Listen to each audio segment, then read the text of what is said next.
Hey,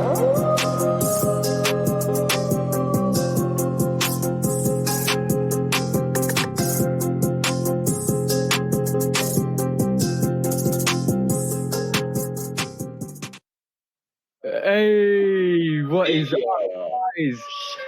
Episode 29 is locked and loaded, and we've got some barrel action going on today. That's all I'm saying.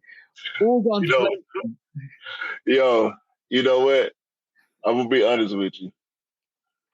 I earlier this week, I said this podcast is gonna be some fireworks. Yeah. On my part. But since then, I've had actually it was Retro Rick. And I want to say this, let's get this out of the way. Shout out to Retro Rick. He had a bit of a health scare last week. Came back 100%. He right back on the grind. And I had a real long, extensive conversation with him. a couple of days ago, right? And it kind of made me think differently about this one thing that me and you've been going back and forth about for a while, which is none other than Mr. West versus Adidas. Okay. So, hold on. What made you change your mind? I haven't necessarily changed my mind. Yeah. But I've come to terms with certain aspects of the whole situation in building my own argument, right? In finding these facts about Kanye, because that's my standpoint, right? Yeah. To me, it's all about Kanye and how erratic he is. Yeah. So, in thinking about it, right, I'm like, this the same dude that he flipped on Nike, right? Yep.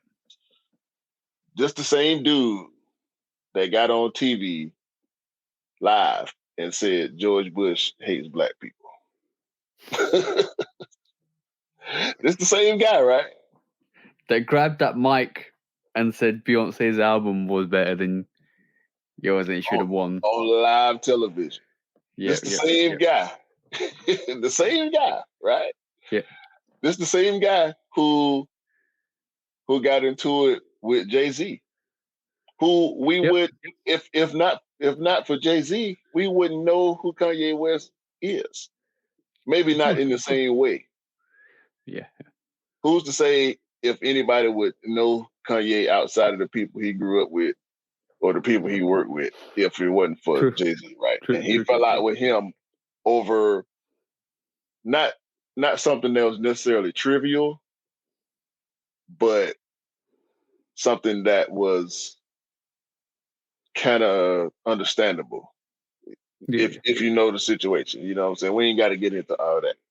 But I'm thinking about all the people he done butted heads with, all the people he done went on Huffington Post and said slavery was a choice. I mean, like, that's why I feel like all the crazy stuff that he does and says is him.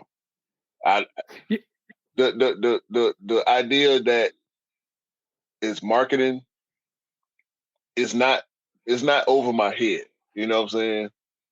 But I don't want to go back. I don't want to go back and forth about it no more. No. Like, I just wanted to put the facts out there about the person that we're talking about. You know. So I truly understand that, and I'm not sitting here and saying it's all a hoax, and stuff like that. I'm literally sitting here and saying, yeah, I agree with everything you're saying, and I know when I made my decision to say what I did say, I had that in mind. I knew what type of person Kanye is. I know that he's very erratic. I know he suffers from some bipolarism, and that's an issue because 1 minute he's one way, the next minute he's another way. Well, I know that about him. And I know he's suffering, and I know that he's gone through a lot of things like over the last couple of years. I know he's found that, like, he's finding gospel music again. He's found Jesus again and all of that stuff, and he's doing what he's doing. I know all of that. But what I do believe he's disgruntled. I never said he's not disgruntled, because I think he wants to do a Balenciaga collaboration, or he wants to work with Balenciaga with some shoes, because that's high end fashion. I truly believe that, and I think this is why he was a bit annoyed at the fact that that he can't do stuff like this. He can't do more stuff with Gap. I think Adidas is blocking some of his movements, and I think that's what's got his frustrations up. But I also believe that I don't think he's half the things he's saying are full truths. And when I mean full truths, I mean half the things he's saying are deep rooted issues that he's learnt to bury, because for the Yeezy brand, for Adidas's brand, and it's coming out now because he's disgruntled. So like, you know how you're like, you might be looking at something and all of a sudden you might be like, yo, I don't like that, but it's not worth raising ever, because it works for all parties. Right, and that's the thing about it that really makes me come to terms with it more than I kind of want to. In the back of my mind is I'm like, it, because it really don't matter. Like, on one hand, it's something to talk about. Of course it is. Whether it's good or bad, people talking about it, so they're gonna benefit from that. When people talk, product moves. You know what I'm saying? They're gonna benefit from that. I'm gonna definitely say, well, just to caveat that. I think two things. I think both things are true. Whatever he does will help him, his brand, and Adidas at the same time. But I do think he's really pissed off. Oh yeah, I look at it, the way I look at it now is a bit more different than the way I looked at it at the start. I think he's disgruntled. And the more I read about it, the more I look at it, the more I'm realizing, yeah, he's disgruntled, but he's had opportunities to come out and say stuff over the years, and he's never said anything, because this is why I believe they're more deep rooted issues. But he knows it's not worth it because he's getting the bag anyway. And this is what I believe. But now the situation's got a bit more complex when Gap, Balenciaga, and you see basically other people come out. Adidas do the Gucci collaboration, and he said I could be doing that. And you see what I'm saying. So this is where I feel he's disgruntled, and he feels like he's being blocked from doing stuff with other designer brands, high-end designer brands, that he's now all of these deep-rooted thoughts that he would never ever say in a million years are actually coming out, because they're like, yo, stop blocking me. And this, like, we haven't seen a collaboration with Yeezy at all with any other brand. Maybe Kanye wants to do that, but maybe Adidas is blocking it. We don't know. I don't understand how that works. Because we've read, I've heard, it's been confirmed multiple times that he does have 100% control of the Yeezy brand. Yeah, but I think what's stopping him from just his stake in Adidas and all that? Unless it's built into the contract that he can't do any of this shit, he can't talk crazy because he signed contracts. You know, I think one of the things might be, and I need to look this up, by the way, one of the things might be is that with the Yeezy brand, it's exclusive rights to Adidas. So that if that's written in the contract, then he has no opportunity to work with any other brand. And this is why when you talk about Yeezy brand, you're talking about the sneakers, only the sneakers. And this is why he's doing Gap Yeezy. No, I do, because basically he's done clothing too under the brand, right? Yeah, but I think it's exclusive to just sneakers, because he, like, the way he's moving with Balenciaga and with the way he's moving with Gap is only clothing that he's doing the collaborations with. You ain't seen a Gucci, but not Gucci. You ain't seen a Gap Balenciaga slide, or you ain't seen nothing like that. It's all it is clothing. So the exclusive rights might only stop at just sneakers.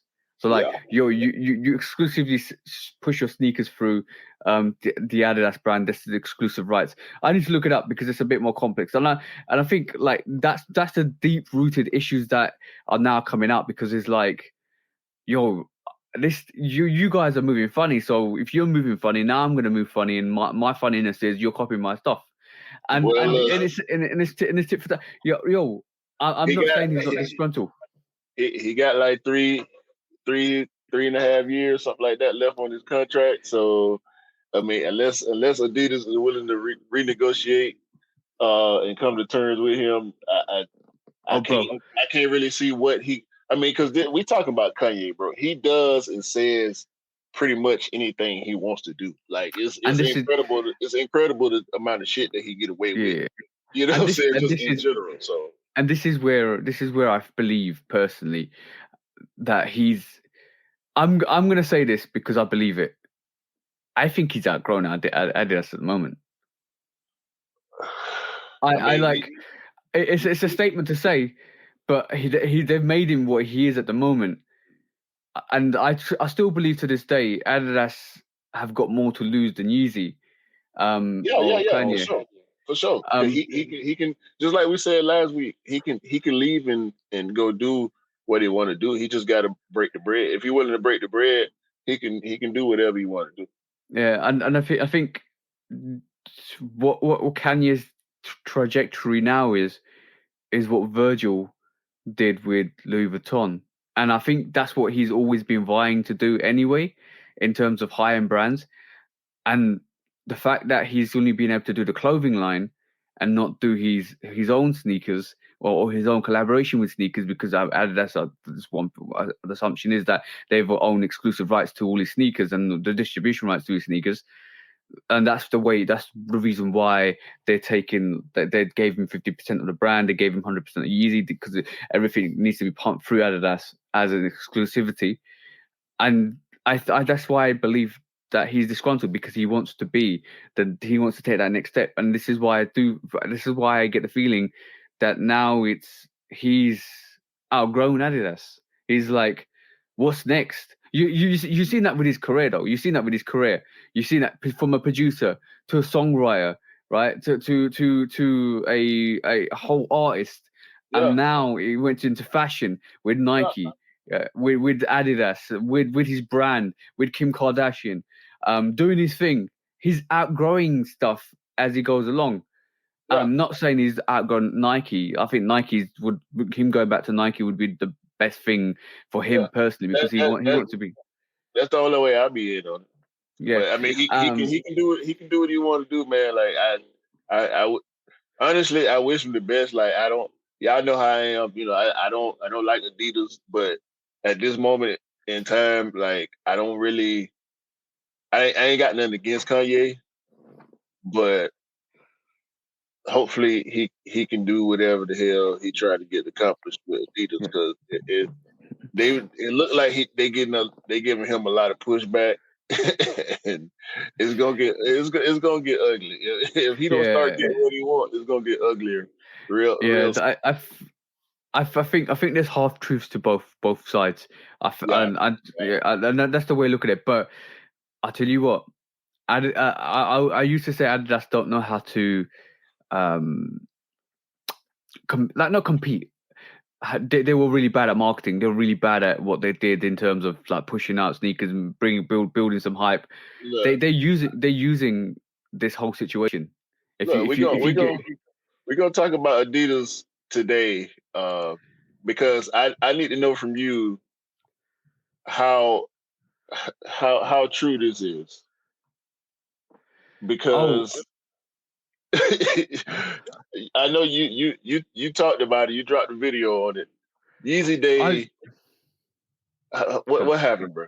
What happened, bro? So just on finishing on that Kanye thing, I think like Adidas are using that situation to amp up the hype, amp up the ante by just using what Kanye says as the marketing tool now anyway, because they believe like with the whole thing with their phone runner situation and the fact that they did a little preview video to their new their new phone runner, or their variation of the phone runner, that was just an indication that we're in for this. Whatever Kanye says, we're just going to go for and do this, and build a marketing scheme behind it. So, from that perspective, I think it's interesting what Adidas are doing. They don't care if it's good news or bad news. Yeezy Day. This is bad news. Yeezy Day. This is bad news. Hopefully all you guys seen the video I put out recently, last week, just the day after Yeezy Day. I just want to know if this recap is accurate or not. Hold on. I just want to say this.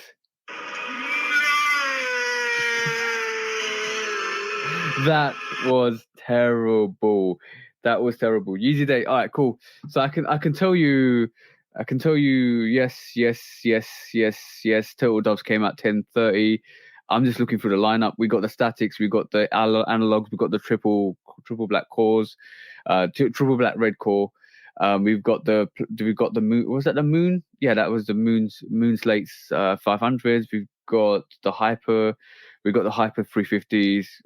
We've got all of those releases. Surprise drop. We've got the surprise.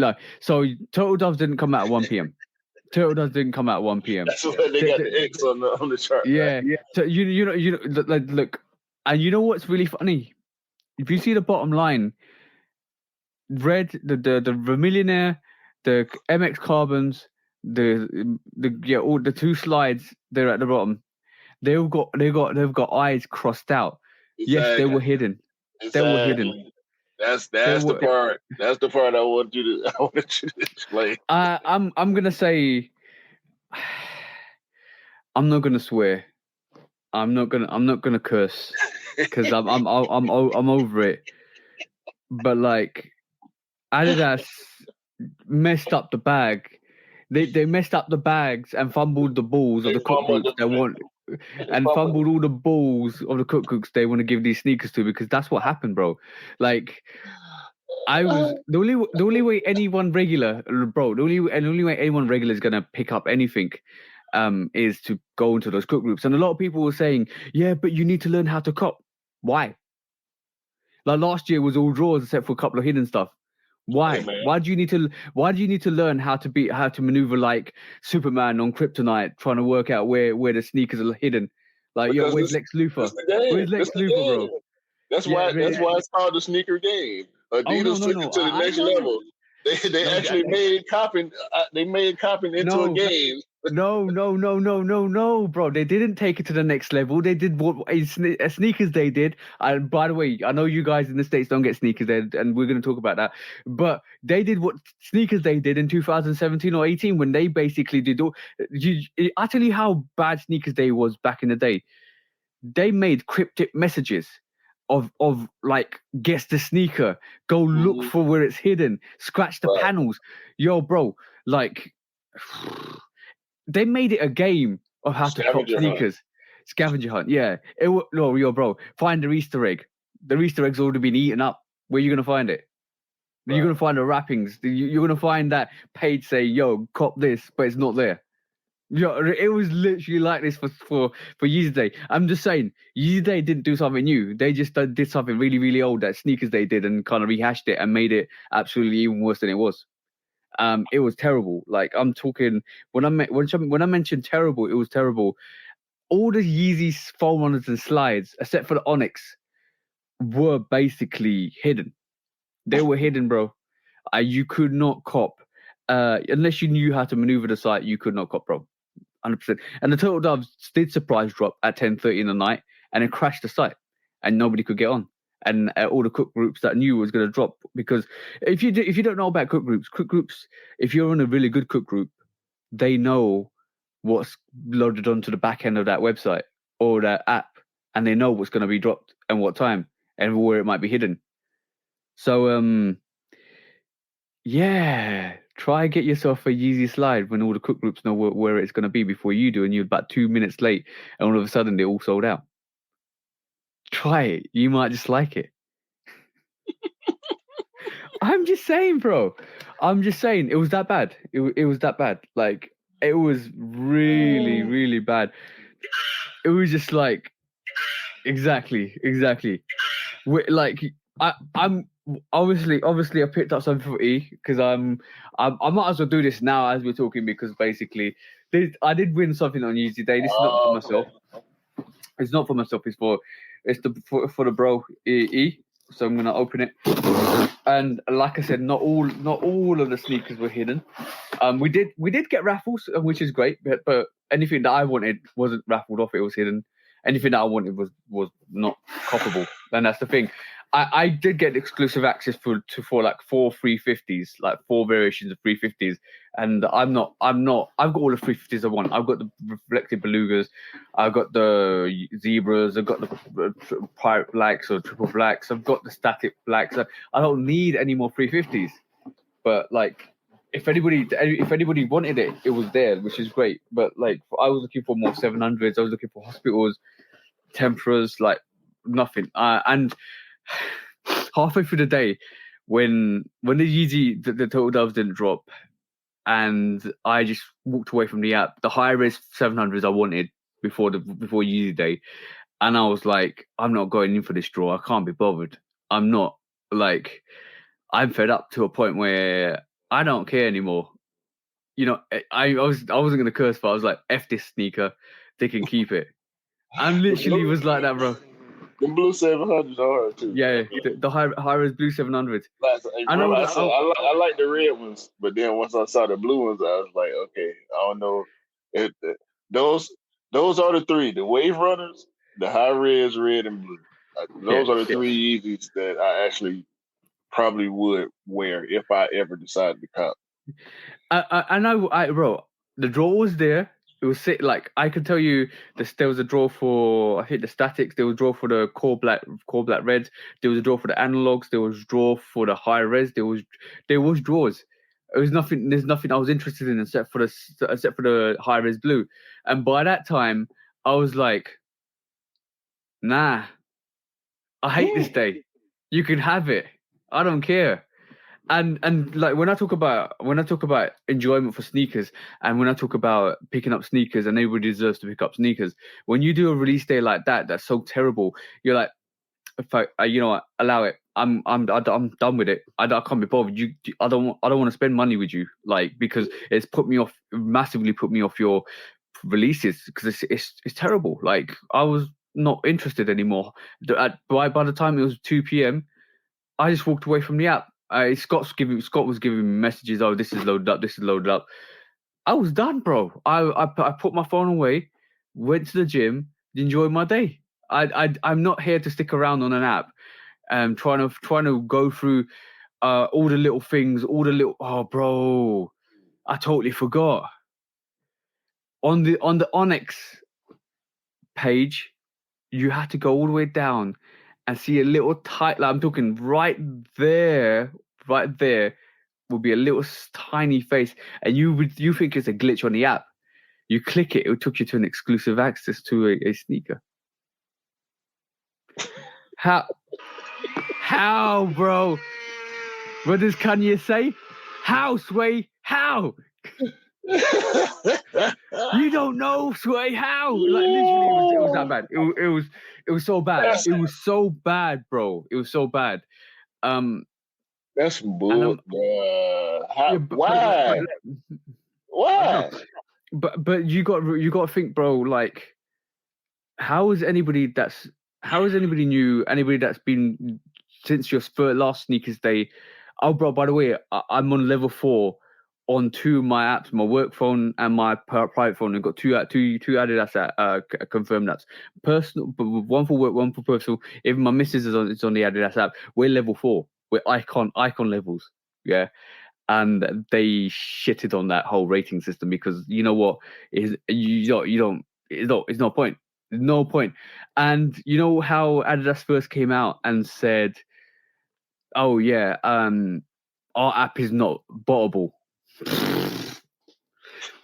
Take that to the garbage cleaners, dump and burn it, because it is botted out like crazy. The cook groups are cooking, bro. Cooking. Bro, listen, the way James Witness said, they spend like $500,000 on box protection. Yeah. On each release. Dog, imagine how advanced some of these programs are for a person to have to spend that much money to protect against them for 10 minutes. I'm just gonna say 10 minutes because if you didn't try to cop I'm on my Yellow sneaker manually, you can, but they not gonna last 10 minutes. You know what I'm saying? Yeah. I'm gonna say one thing. How you gonna stop a cook group knowing what you've loaded on your apps? You can't. They know. They hacked your system. They know what's loaded on the back end of the website that's going to be released in the next hour or so. They know. As soon as you load it up, they know. How are you going to stop that? You can't. Literally, you can't stop that. You could this is why I thought it was so unfair for any regular customer that wanted to buy a slide or a foam runner or any other sneaker that wasn't on a draw system, because about 20 to 30% of that was draws. Everything else was hidden. Bro. And it was like, the messed up thing was some of the releases happened on the Adidas app. You had to go in and find trainer releases. Go in and find the latest trainer releases, and they gave you four foam runners, a couple of slides, and a 700 just sitting there, first come first serve.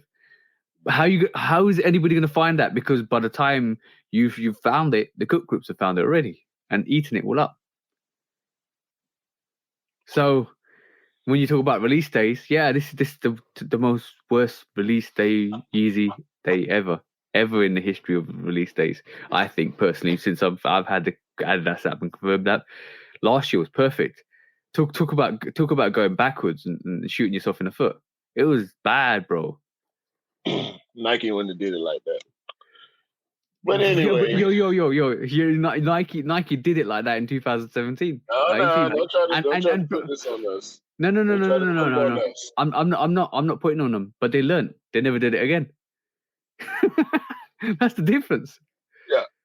Yeah. Adidas tried to take a bad idea and recreate it, and it went bad. Made it worse. It was a bad idea.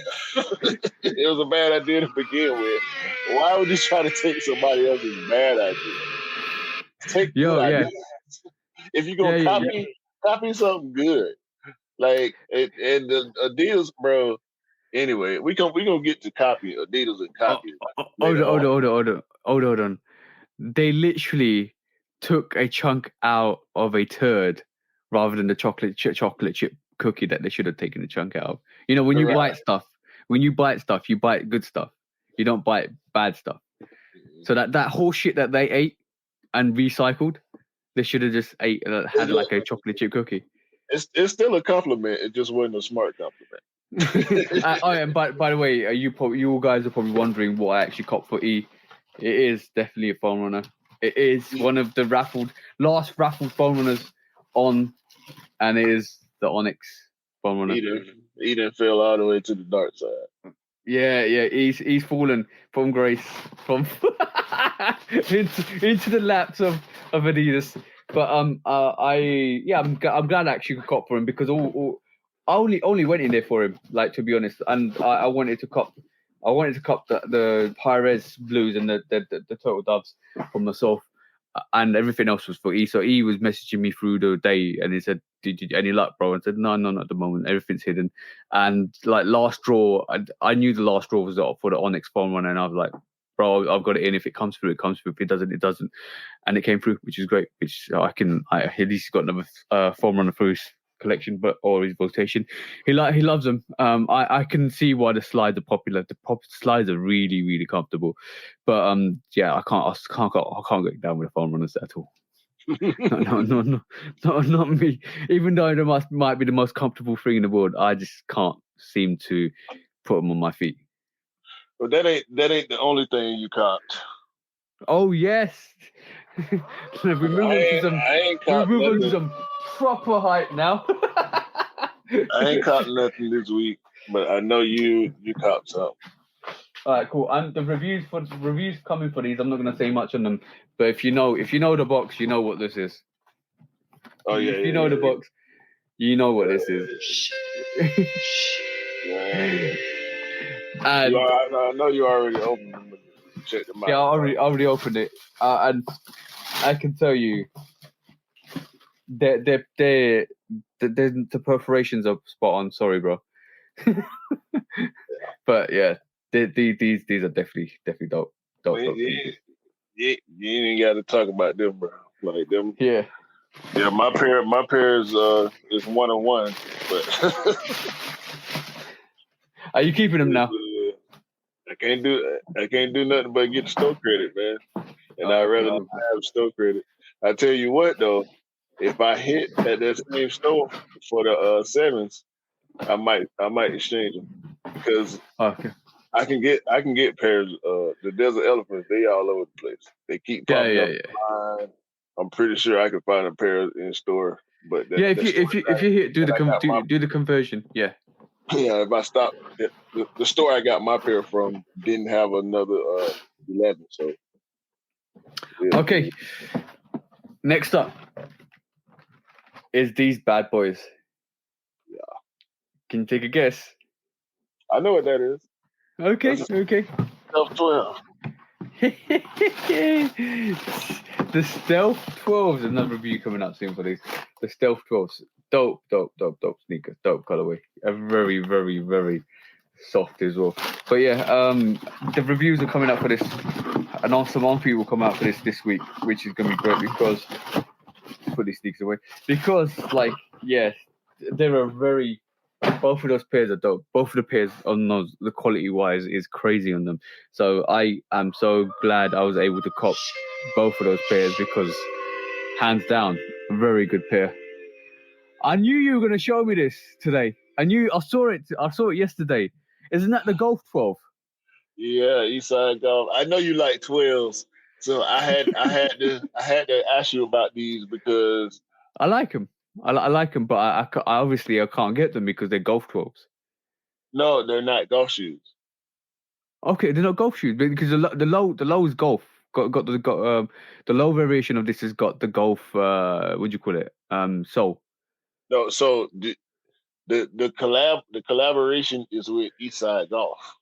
Okay. So do you remember the Eastside Golf Jordan 4? Nah, I don't actually. Bro, it's one of the best Jordan 4s that I've ever seen. Let me pull it up right quick.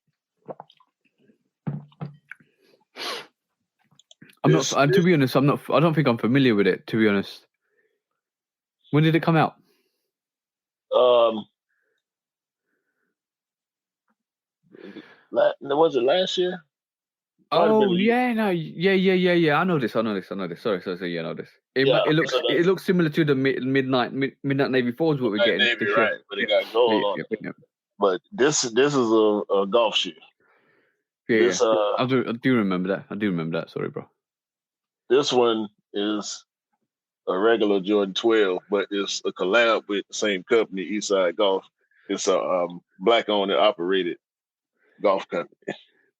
Yeah, let me just say, I do like it. If it does come out as that, I think I would get it. I don't think it's going to come out in the UK though. That's the problem. I think it'd be a US collaboration that only comes out in the US. They do that with a lot of 12s. Some of them just don't come out. Yo, the insoles are dope. Is that one looks like the golf tee, or the green. That looks like the green one. Looks like the sand bunker, or the rough. Yeah, that's dope. I like that. Bro, the leather on this, and they got the grass on the bottom. Yeah. Oh, they got the swingman rather than Jumpman. That's the Eastside Golf logo. Yeah, the swingman rather than Jumpman. Swingman is King Griffey Jr.'s logo. Yeah. But look, the leather on these, bro, this don't look like the regular Jordan 12 leather. Right, yeah, it looks plush. I'm not saying just wait for the review for the Jordan 12 stealths, but I'm not saying they don't mess around with that Jordan 12 leather though, bro. That's recently. Yeah. So the box looks dope as well. Oh yeah. That's not coming out in the That's not coming out in the UK. That's not coming out in the UK. I can tell you that now. Yeah. So, but yeah, that's a very dope. That's a very, very dope sneaker. So, if I can get my hands on them, I'll send them your way. All right, cool, bro. Thank you. I do appreciate 12s. Definitely do appreciate 12s. I think I think there's something about the whole. If you see, you've got the desert elephant freeze, haven't you? Yeah. Yeah. With the desert elephant freeze, that colorway. See that almost pinkish sail colorway they've got on that. They're replicating that colorway quite a bit in different places. I've seen that quite a bit now, and I like it. I like it. That little pinky sand pinky sail color. It's nice. Yeah, I actually I pulled out my Sashiko fours earlier in the week, and I noticed that they were more sail than I remember them being. I remember them being a little more white, but they got quite a bit of sail on the midsole. So it's everywhere, bro. We can't get away from sail, I like eggshell. it though. I like it though. No. It depends. I feel like sometimes it's overdone. Yeah. Or because we getting whole sale shoes now. You know what I'm saying? And it's some of them dope, some of them feel like they trendy. You know what I mean? I think, but when you overcook it, and this is a pun to what I'm going to talk about next. When you overcook it, it was like they did the eggshell, and this is why I said overcooking an egg. You make it hard boiled. It's not perfect anymore. It's too hard boiled. When they overcooked the Jordan 11 eggshells. Remember that eggshell colorway? Just all no paint and leather on it. It was just all leather, eggshell, cell white, and that's when people woke up and realized, what the hell? Like, you know what? In hindsight, I kind of like that shoe. Really? But it wasn't called the Phantom. Is that what you're talking about? The Phantom eggnog. 11? It was the eggnog. Eggnog. Was that what? No. What's it called? Eggnog? It wasn't called eggnog, bro. Come on. It was a platinum tint. Everybody called it the eggnog. Yeah, everybody called it the eggnog because it was just. I'm gonna let me just bring this up because I've been talking about this. But it's really good to get an illustration of what it actually looks like because it was not the greatest, not the great. No. It definitely wasn't the greatest. It did grow on me a little bit though. The more I saw it, I'm gonna say, looking at it now, I would agree with you. But I saw it on feet.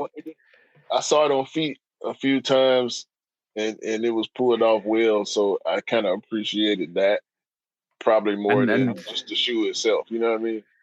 Yeah, and I think that's the big thing about it is when you see sneakers on people's feet, you're like, oh, damn, see, they look nice. People can pull off sneaker.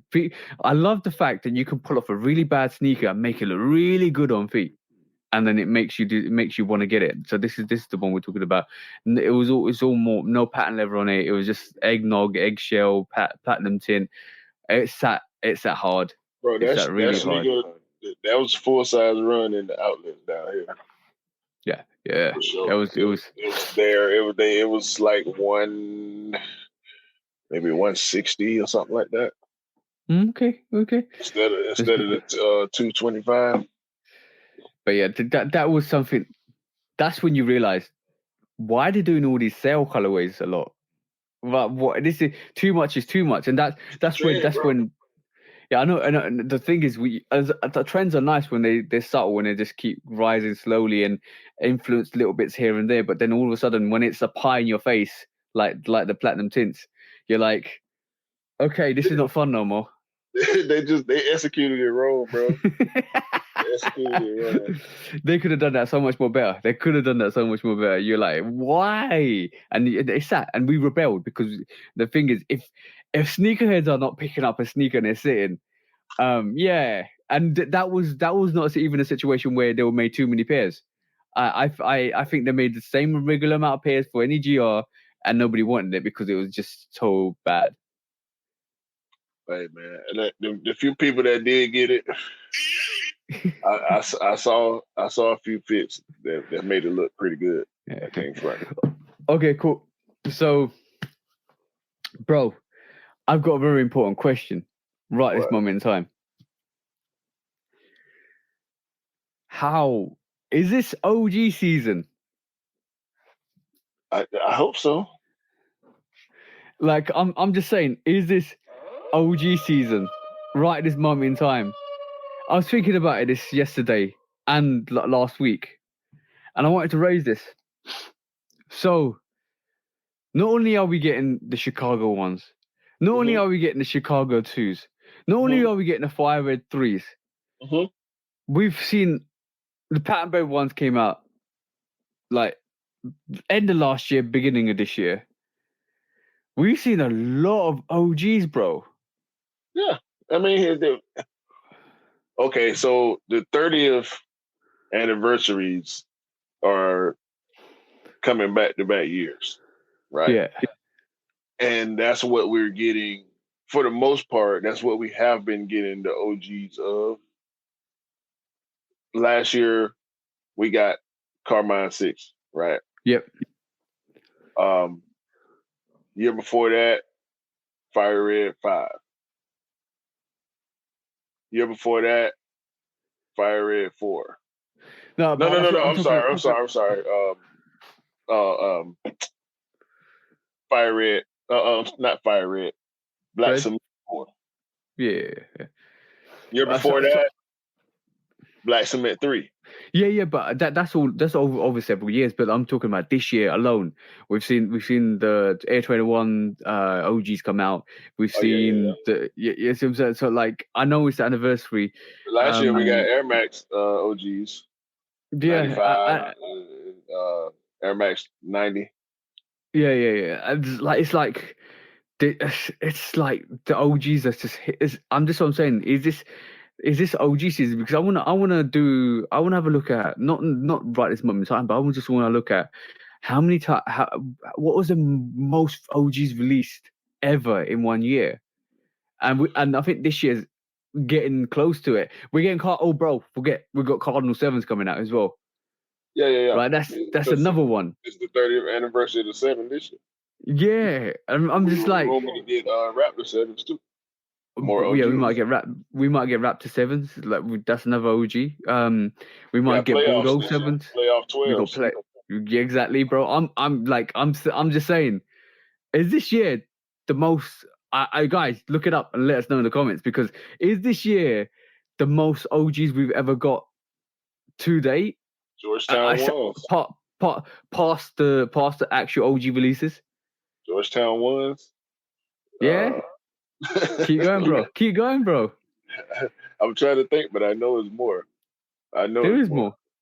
There's definitely a lot more. Even like tier 3 and 4 silhouettes.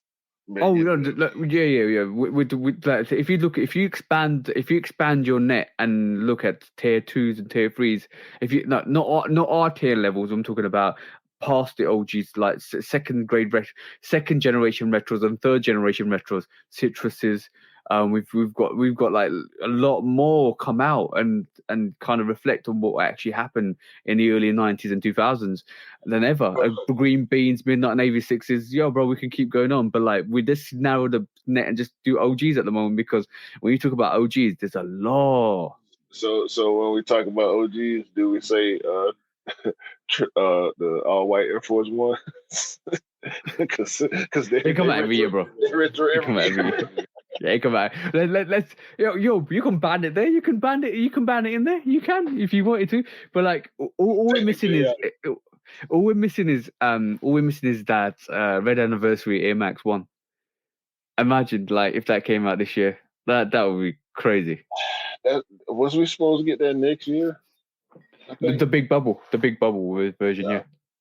Yeah. But yeah, man, I mean, that's a great thing. That's a great thing, because it's just so much, bro. It's so much. And when you think about the grand scheme, not just from a sneakerhead perspective, when you think about from the grand scheme of shoes in general, yeah, it's a lot of OG. I mean, Reebok's been dropping a lot of OG stuff in the past few years. Yeah, Adidas came up with their Kobe ranges, or the OG Kobe range.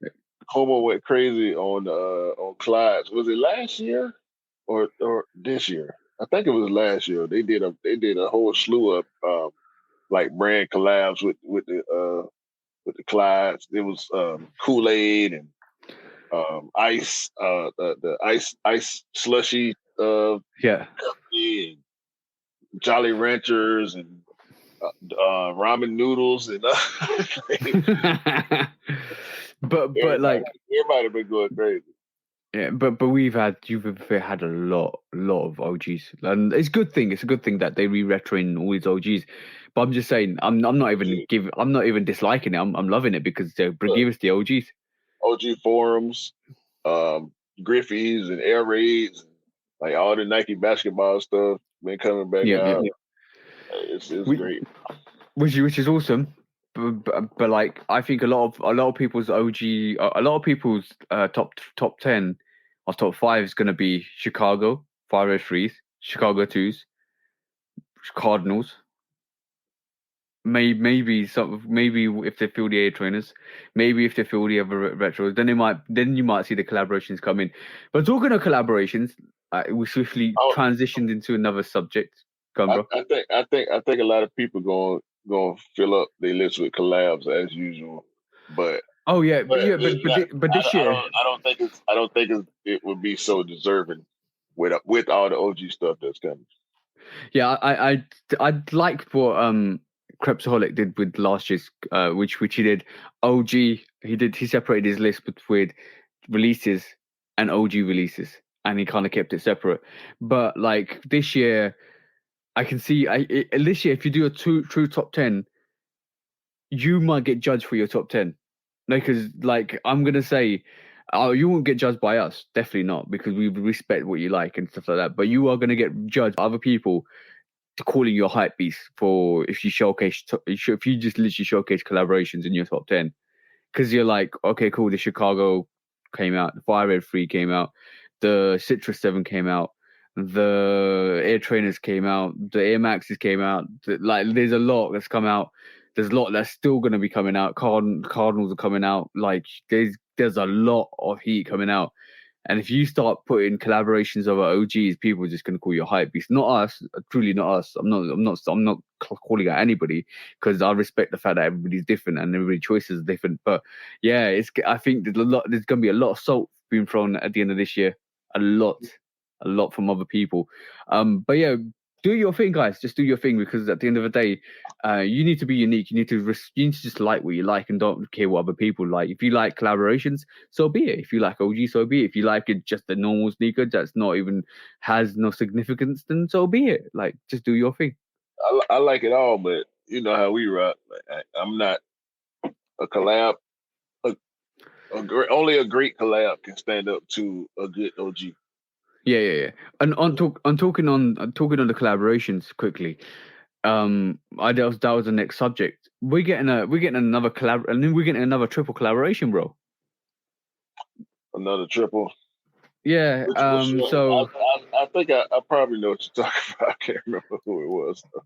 Yeah, I'm just gonna share this with you guys, because apparently this is the triple collaboration we're getting. This is the Nike Dunk Low Futura Off-White.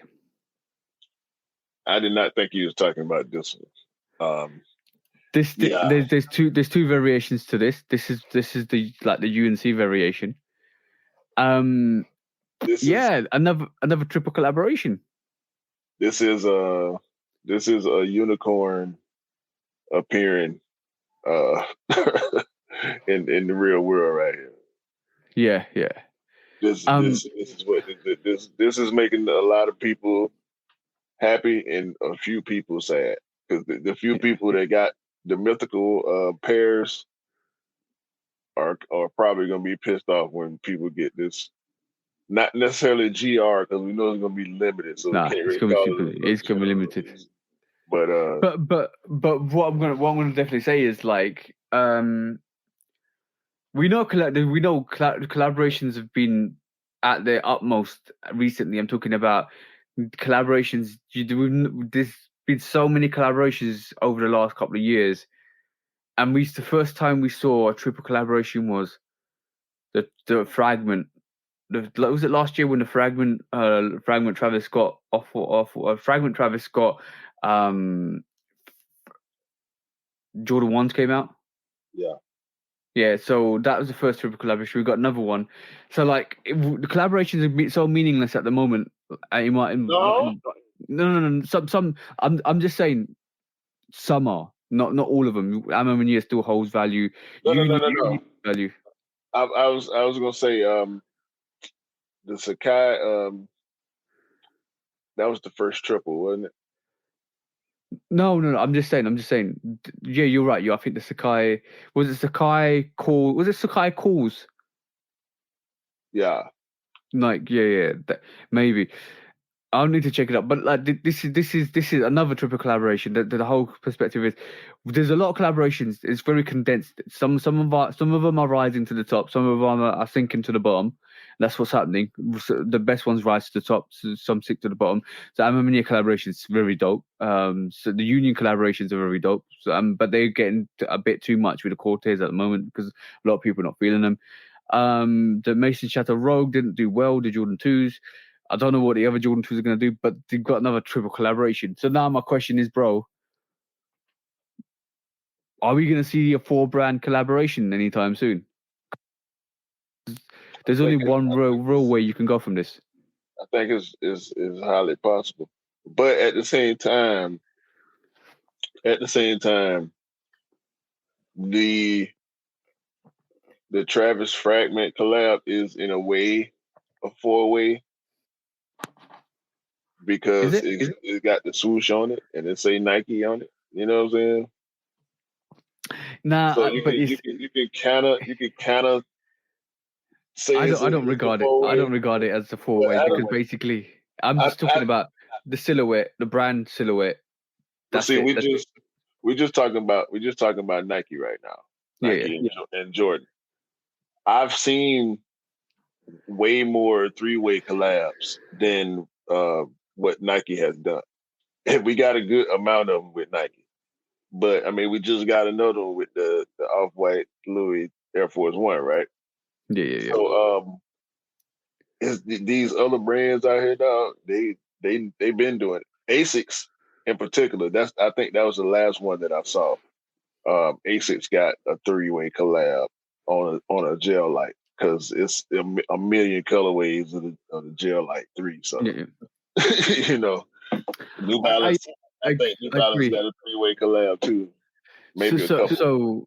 So what's the next? What do you think is the next step? And let's not forget not to cut you off right there. The Reebok Adidas collabs. Yeah. And they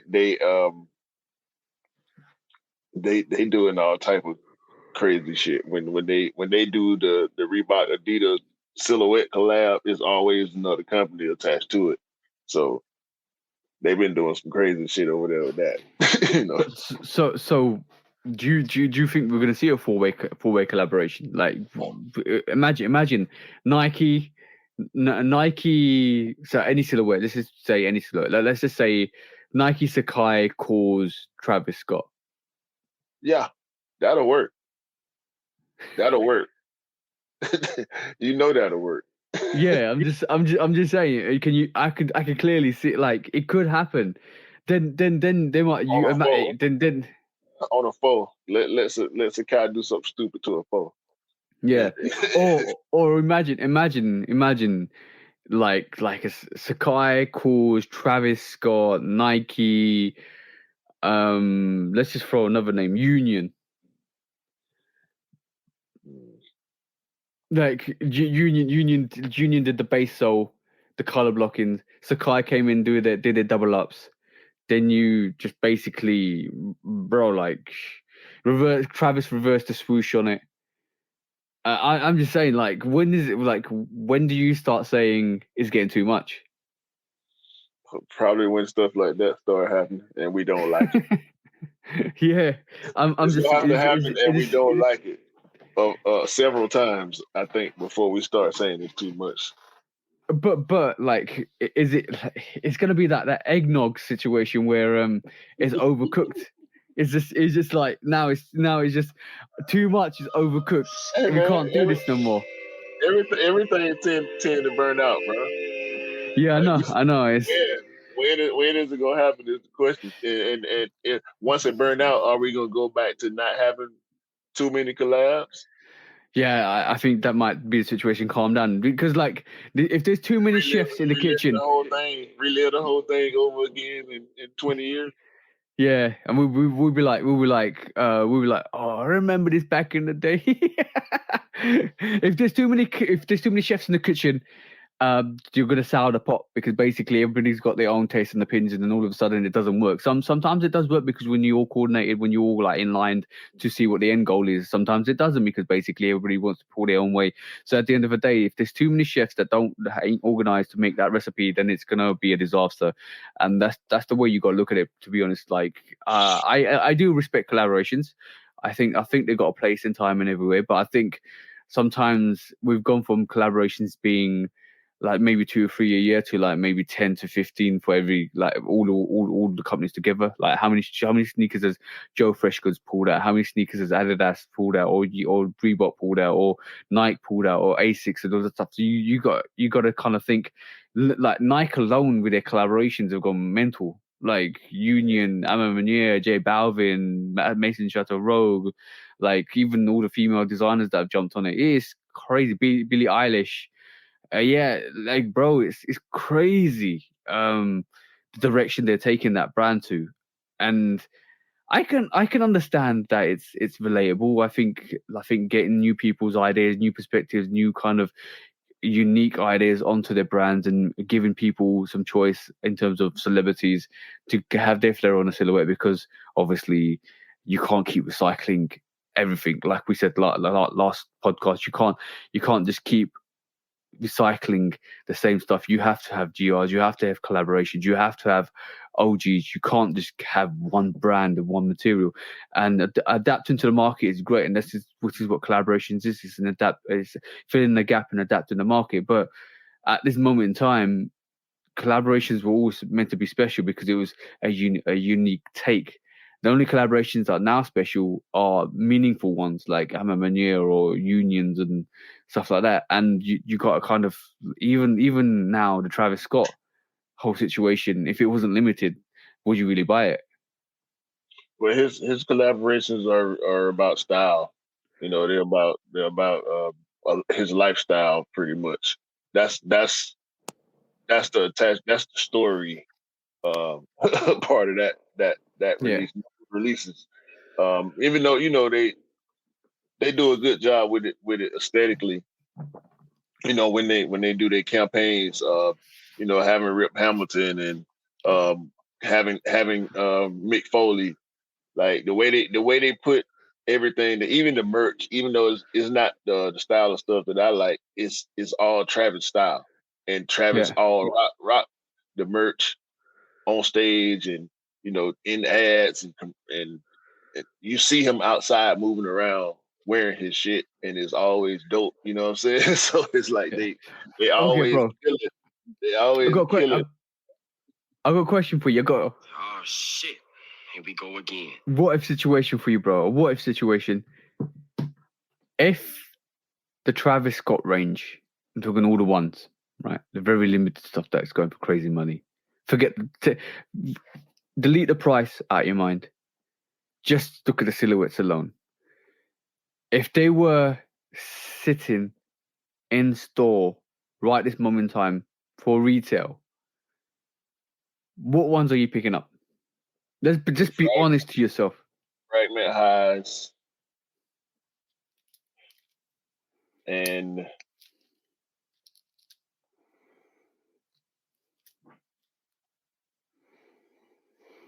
probably the fragment lows.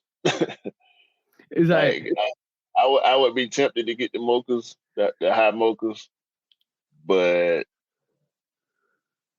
it's some. They hard as they are, and I do admit it's a dope sneaker, but I'm good on those. I'll probably just get both fragments. Cool. I kind of second that voice. I'll just say, if at this moment in time, everything I've gone for in the lows has been for E, because I just don't do lows. That's my personal preference. The high wise, I don't like the Travis fragment highs. I do like the Mocha, the original first Jordan 1 high from Travis. I respect that. I think that's dope. But that's it. I truly sit here and say I don't really. As the rest are not my cup of tea. This is just that way. It's like I don't feel the reverse mochas. I don't feel the mochas. I just don't.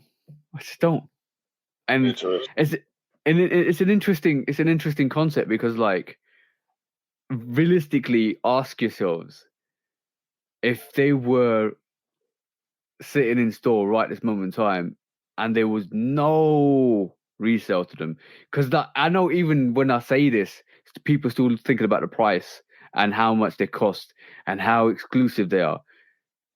Say they weren't exclusive at all. Say their price wasn't as mental as it is at this moment in time.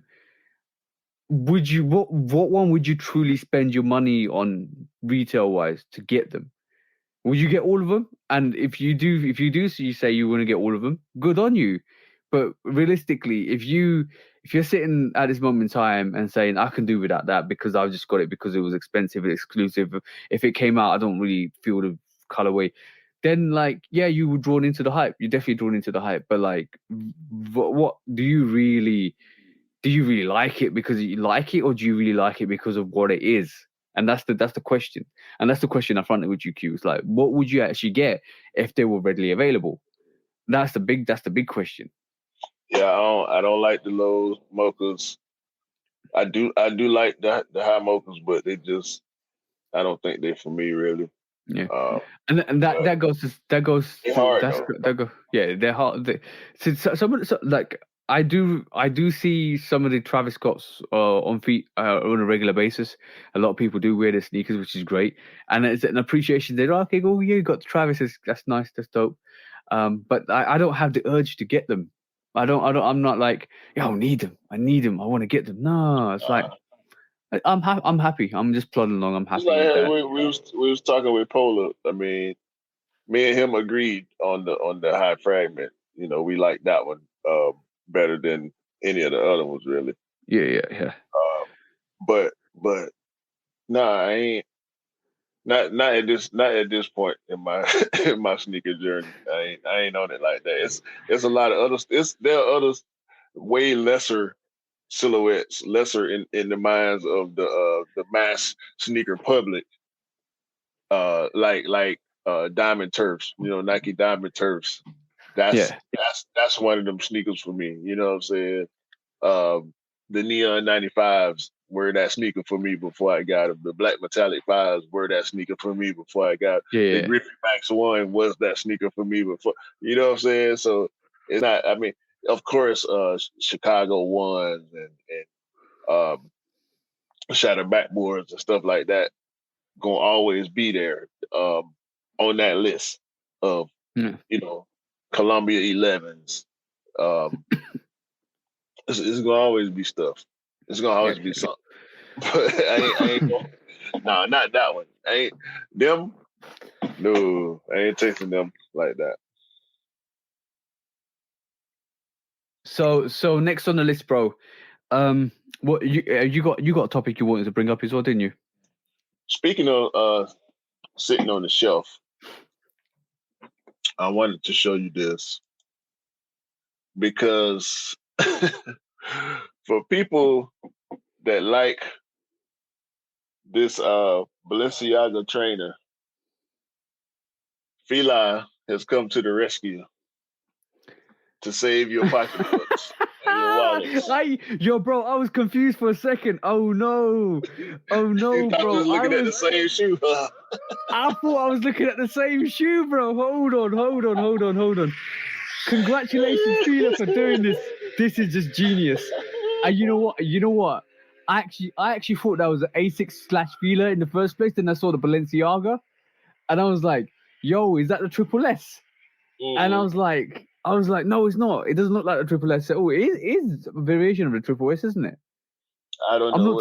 I'm not too familiar with Balenciagas, if I'm honest. Me either. I don't know what the name of this monstrosity is. Yo, shout out to the penny savers that Feeler's just done, because basically, yo, that's dope. I like that. Yo, you know what? Feeler basically said, if you can copy our shit, we can copy your shit too. Yeah. This is what we've been talking about for the longest. Since we started this podcast, we always talk about how these high fashion brands is attacking the integrity of the designs of the regular sports brands. You know what I'm saying? Nike, Adidas, Reeboks, Asics, Fila, they've been getting bit the whole time by these high fashion brands and being pretty much backdoored or short-stopped by these people that attach coolness to the price of something. Fila said, okay, we got you. Y'all gonna do it to us? Yo, round of applause to Fila for doing that. That is actually dope. You know what? I think Fila's gonna get a lawsuit coming their way. But round of applause to you guys for doing that, because that is just like that's the turn of events, bro. You know when all of a sudden you're like, I didn't see that coming. That was that side swipe. That was that blind spot punch out. Fila, round of applause, Fila. Round of applause for that. As jokes. I got Fila back on this. Yo, bro. I literally thought we were looking at the same sneakers. Look, they got the black too. Oh yeah, that black's bringing some Fila mentality. Not Air Force, it's Fila mentality. Well, yeah, man. Shout out to Fila, bro. They said, nah, we ain't finna keep doing this with y'all. Two could play this game. No, that was jokes. That is. I didn't see that coming. I literally was confused for like two minutes. I was like, huh? That looks like an Asics, or is that a Fila? That looks like the Fila Disrupt. And then all of a sudden I saw Balenciaga, and I was like, what? And then you told me, oh, it's like, you see the Fila? Then I know it's the Fila side. I was like, what? What's going on here? Who did it first? And you were like, Balenciaga did it first, but Fila's just copying the shit out of him. It's like, okay, cool. Let's get this. But look, speaking of Asics, I created a Asics account. Okay. A couple of days ago, because I had a little downtime at work, and I was browsing through their website. And if you go to asics.com and you search Gel Light 3, yeah. the list of colorways is so long.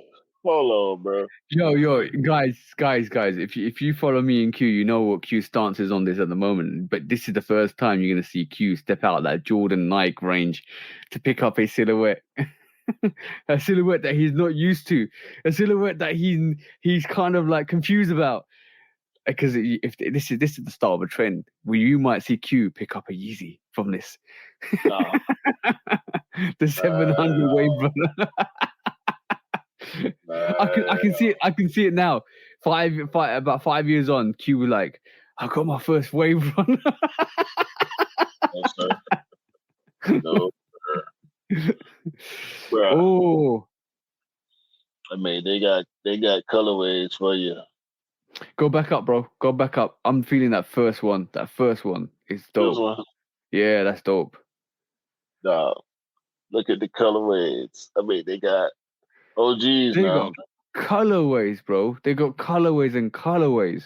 Yo, that blue is crazy. They got collabs in here too. All right, I got a question for you, bro. I got a really big question for you. The Gel Light 3, the Gel Light 3, or the Air Max 1? Air Max 1. Okay, cool. I knew he was gonna say that. It's very similar. They're very, very similar. But bro, look how many. I mean, they got you covered. They got you covered. It don't stop. Yo. It don't stop. You'll see other silhouettes mixed in, but it always come back. I'm gonna just basically say go to the outlets. Go to the outlets in the next at the end of this year. You'll see them all there for discount prices. That's dope. That's $85 right now. That's dope. That's actually dope. Like they got color waves, bro. The Asics, you see how long that page is. Hey man, shout out to Asics. I'm gonna end up getting a pair. I want to try the gel light tools because they got the regular tongue, but I'm a because you can walk in the store, you can walk in the mall and see gel light threes on the shelf. Yeah, A lot of different colorways, all the time, different colorways. Like you can go in the mall one week and 2 weeks later, it'll be totally different colorways. So yeah, that's dope. That's dope. I like that. I like the fact that you got choices, and choices are good because you can kind of express yourself. Okay, cool, bro. We've been talking about these foam wars for quite a while, right? We're not talking about it today. We're not talking about EVA foam slides or foam runs today. What we're talking about today is the next step. What's next, bro? After foam, after slides. let's think past sneakers, because we were talking about sneakers. We were talking about basketball sneakers, runners. We're talking about Air Max 1s. We're talking Nike 7s. We're talking about Jordans, Jordan 1s, 3s, 5s. We're talking about all of that came to a neutral halt. Not releases, but neutral halt when like the slides came along and slides started dominating the hype. The slides are selling out. The slides have got the hype for the resellers, and they want to pick up every single slide. Slides now are starting to become less expensive in terms of the resale, which is good, because that means people can pick up the pairs. Some of them are sitting. I think Alex picked up his first slide in London when I saw him, because they were sitting in a retail shop. So, and that was the Yeezy slide, by the way. So, what's the next fashion trend that we're gonna see? Like, I'm gonna say a couple of things, and I want to get your opinion. But what do you think? I don't know, bro. I feel like I'm the wrong person to ask because I see things, but I don't pay attention too much to what other people do, like enough for it to really register to me. Like, oh, this is what people are doing. I don't think you need to kind of look at other people. I'm just thinking. But that's what it is, though. Yeah, I do understand that, because like clothing is still a thing. Like I think hoodies and bottoms and stuff like that, and it's going backwards. At the moment, it's going backwards as far as clothing. Like, of course it is. Clothing is getting a little baggier. Not everybody, but a lot of people starting to get away from the skinny jeans so much. As far as the super tight skinny jeans, like it's starting to loosen up. You see some people doing the baggy again or whatever. Like styles. Because we talking about the urban culture, the hip hop culture. Yeah. Because that's where the sneaker culture lives. You know what I'm saying? For the most part, it's an urban culture. It's not it's pop now, or it was pop. We just went through a big pop phase in the sneaker culture. But I think it's really going to depend on whoever that next person is. Like, we give Lil Wayne credit for starting the skinny jeans trend, right? And that lasted what, 10 years? Yeah. You know what I'm saying? So when we thinking about the slides, like we give it to Bieber. He came out with the Crocs. Everybody started buying Crocs. Yeezy started making Crocs and slides. Nike, everybody else, Jordan trying to catch up. The designer brands doing Crocs slides. Everybody, Crocs doing collabs. So I think the question is, who is going to be the next trendsetter to set off that next wave? Because it's rarely done by the brand. It's the product, but it's often the result of a stamp. I agree with you. I agree with you wholeheartedly. It's already Crocs were already there before anything, and then Bieber comes along, and all of a sudden it's a thing. Slides, Yeezy slides, always been there, but everybody didn't sleep. Well, a lot of people didn't sleep on them. They were really hard to get, and it was easy. So, but they're the most comfortable slide in the world. So, from my perspective, you're right. You're 100% right. What's the next trend depends on who kind of endorses what. But one of the trends could be sock trends. So we like, especially if they start pushing through more translucent sneakers, or especially if people started wearing socks over their pants, which is the thing old. Anyway. That's old too. Yeah. That's definitely old. But the clear shoe thing, that was a fad. We did that. We did that years ago, early 2000s. Bait, Nike did a couple. All type of slides, and we call them jellies down here, like little see-through sandals that chicks wear. Like it was a whole thing for at least a year or so down here. Oh, you mean the in the US? Yeah, I remember seeing the stripper heels with the goldfish in them as well. Yeah, all that type of crazy shit was going on. So I don't know, man. Anything is possible. I think it depends on the situation. I don't know if the translucent thing, because they trying it here and there. Clyde did it on the Air Max 1.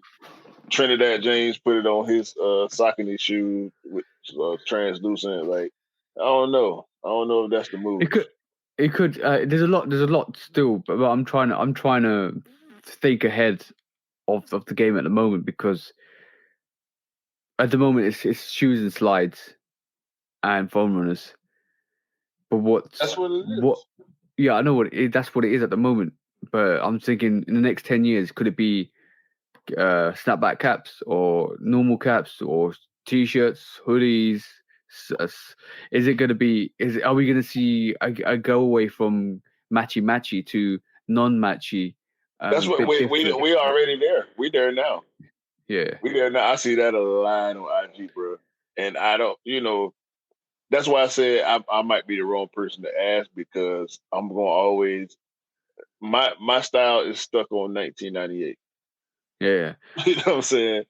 So I'm gonna dress the way I dress for as long as I feel comfortable like this, and I've always felt comfortable like this. So it's definitely the comfortability of it. Definitely the comfortability of it. I'm not the type of person that, like, I went through a couple of the phases when I was young, and that was because when you're young, that's what you feel like you need to do, is be trendy.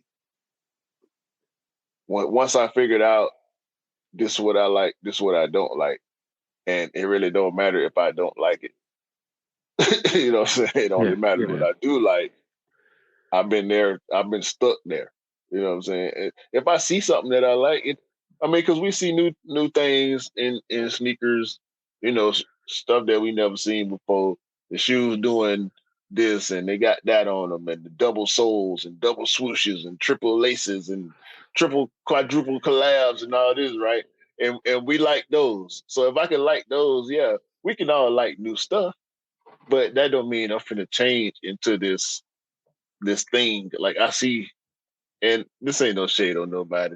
Lord knows this ain't no shade on nobody. But some people look uncomfortable being trendy. I know you've seen this before, bro. Like, have you seen the guy that clearly should not be wearing skinny jeans? Oh, yeah. He got they too tight and they too small. I mean, they already skinny. They made skinny and they too small. You can't walk without having one of your because you got your Gucci belt, and you don't want to pull it too tight, because you don't want to break it or fray it or whatever the case is. You got your triple S's on, so you're walking like a duck, and you're in the water, your socks showing. You got your I don't know what kind of Gucci socks or whatever the hell you got on. You got your little brother T-shirt on, so your drawers can show, and you run around here trying to convince somebody you tough, bruh. You can't fight with them clothes on. You know what? You know. Oh no. You know what I call that? Swinging a tear. Swinging a tear, bro. Swinging a tear. I'll tell you. And then look, I ain't trying to swing on nobody, but when you see a person like that that's trying to act tough, it's like, okay, how tough can you really be with this outfit on? Yeah, you're restricted. Your restriction level. And Lord forbid you have your man person in your other hand. You at a big disadvantage. You might as well just wear. You might as well just wear a straight jacket. That's it. You're done out here, bro. You ain't swinging for nothing. You're swinging a tear, bro. That's why we call it a swinging a tear.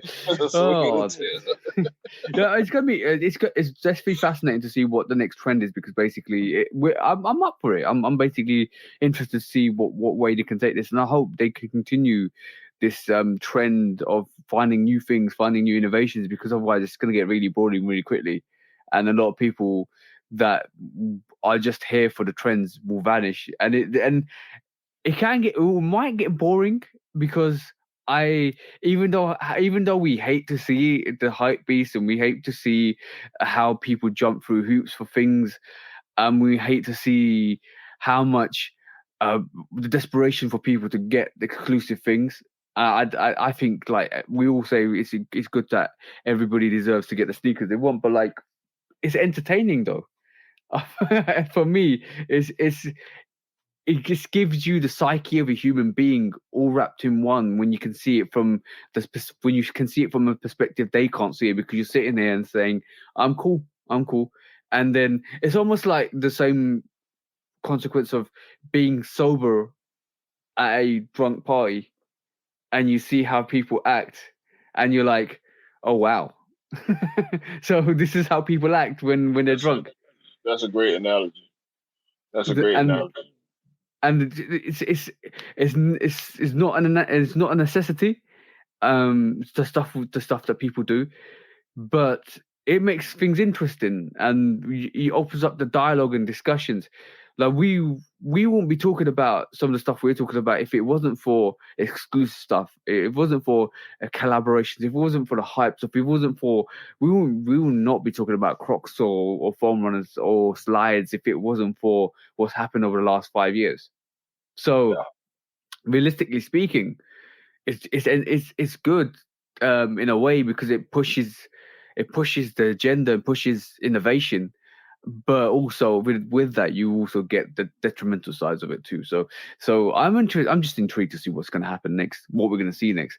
Are we going to see more accessories? Are we going to see more bejeweled stuff? Are we going to see, because all of it's been done, but it just takes that one person to like it and build that trend around it, and all of a sudden it's going to be done. Let's just talk about customizations, about dip dyeing. That was nowhere to be seen 5 or 6 years ago, and now a dip dyeing is the trend, and everybody's doing dip dyeing, and it's got to a point where, okay, cool, you're looking at video, okay, you're just gonna dip dye it, that's it. Let's put coffee into a tub, dip dye it, that's it. And when it first was done, people were like, wow. Then like now the drilling bigger holes, putting rope laces in. That was interesting when we first saw it, and now it's like, okay, cool, it's been done. I never liked that. Yeah, but now, like people like, oh wow, it's different now. It's done. What's next? Give me, like, it's so almost like the whole complexity of social media and internet is like, we've eaten it, tastes the same. What's next? See what I'm saying? What's the next entree? What's the next main meal? What's the next steak? How are you gonna pepper the steak up to make it different? Yeah, even when things last, then they'll never be as big as they were when they first saw them. Exactly. So it's gonna be interesting. Now, like, it's gonna be interesting to see what the next fashion is. The reason why I mentioned socks is, I think that's the next innovation for me personally. Like, sock battles has always been a thing. Sock matching sneakers to socks matching your outfits has always been a thing. But I do believe, like, what with especially the foam runners that we're seeing with Jordan Brand and with all the other manufacturers and the New Balance, they're doing this whole sock line of thing with their foam runners. I feel that might be a little bit of a thing where you can. That's old too.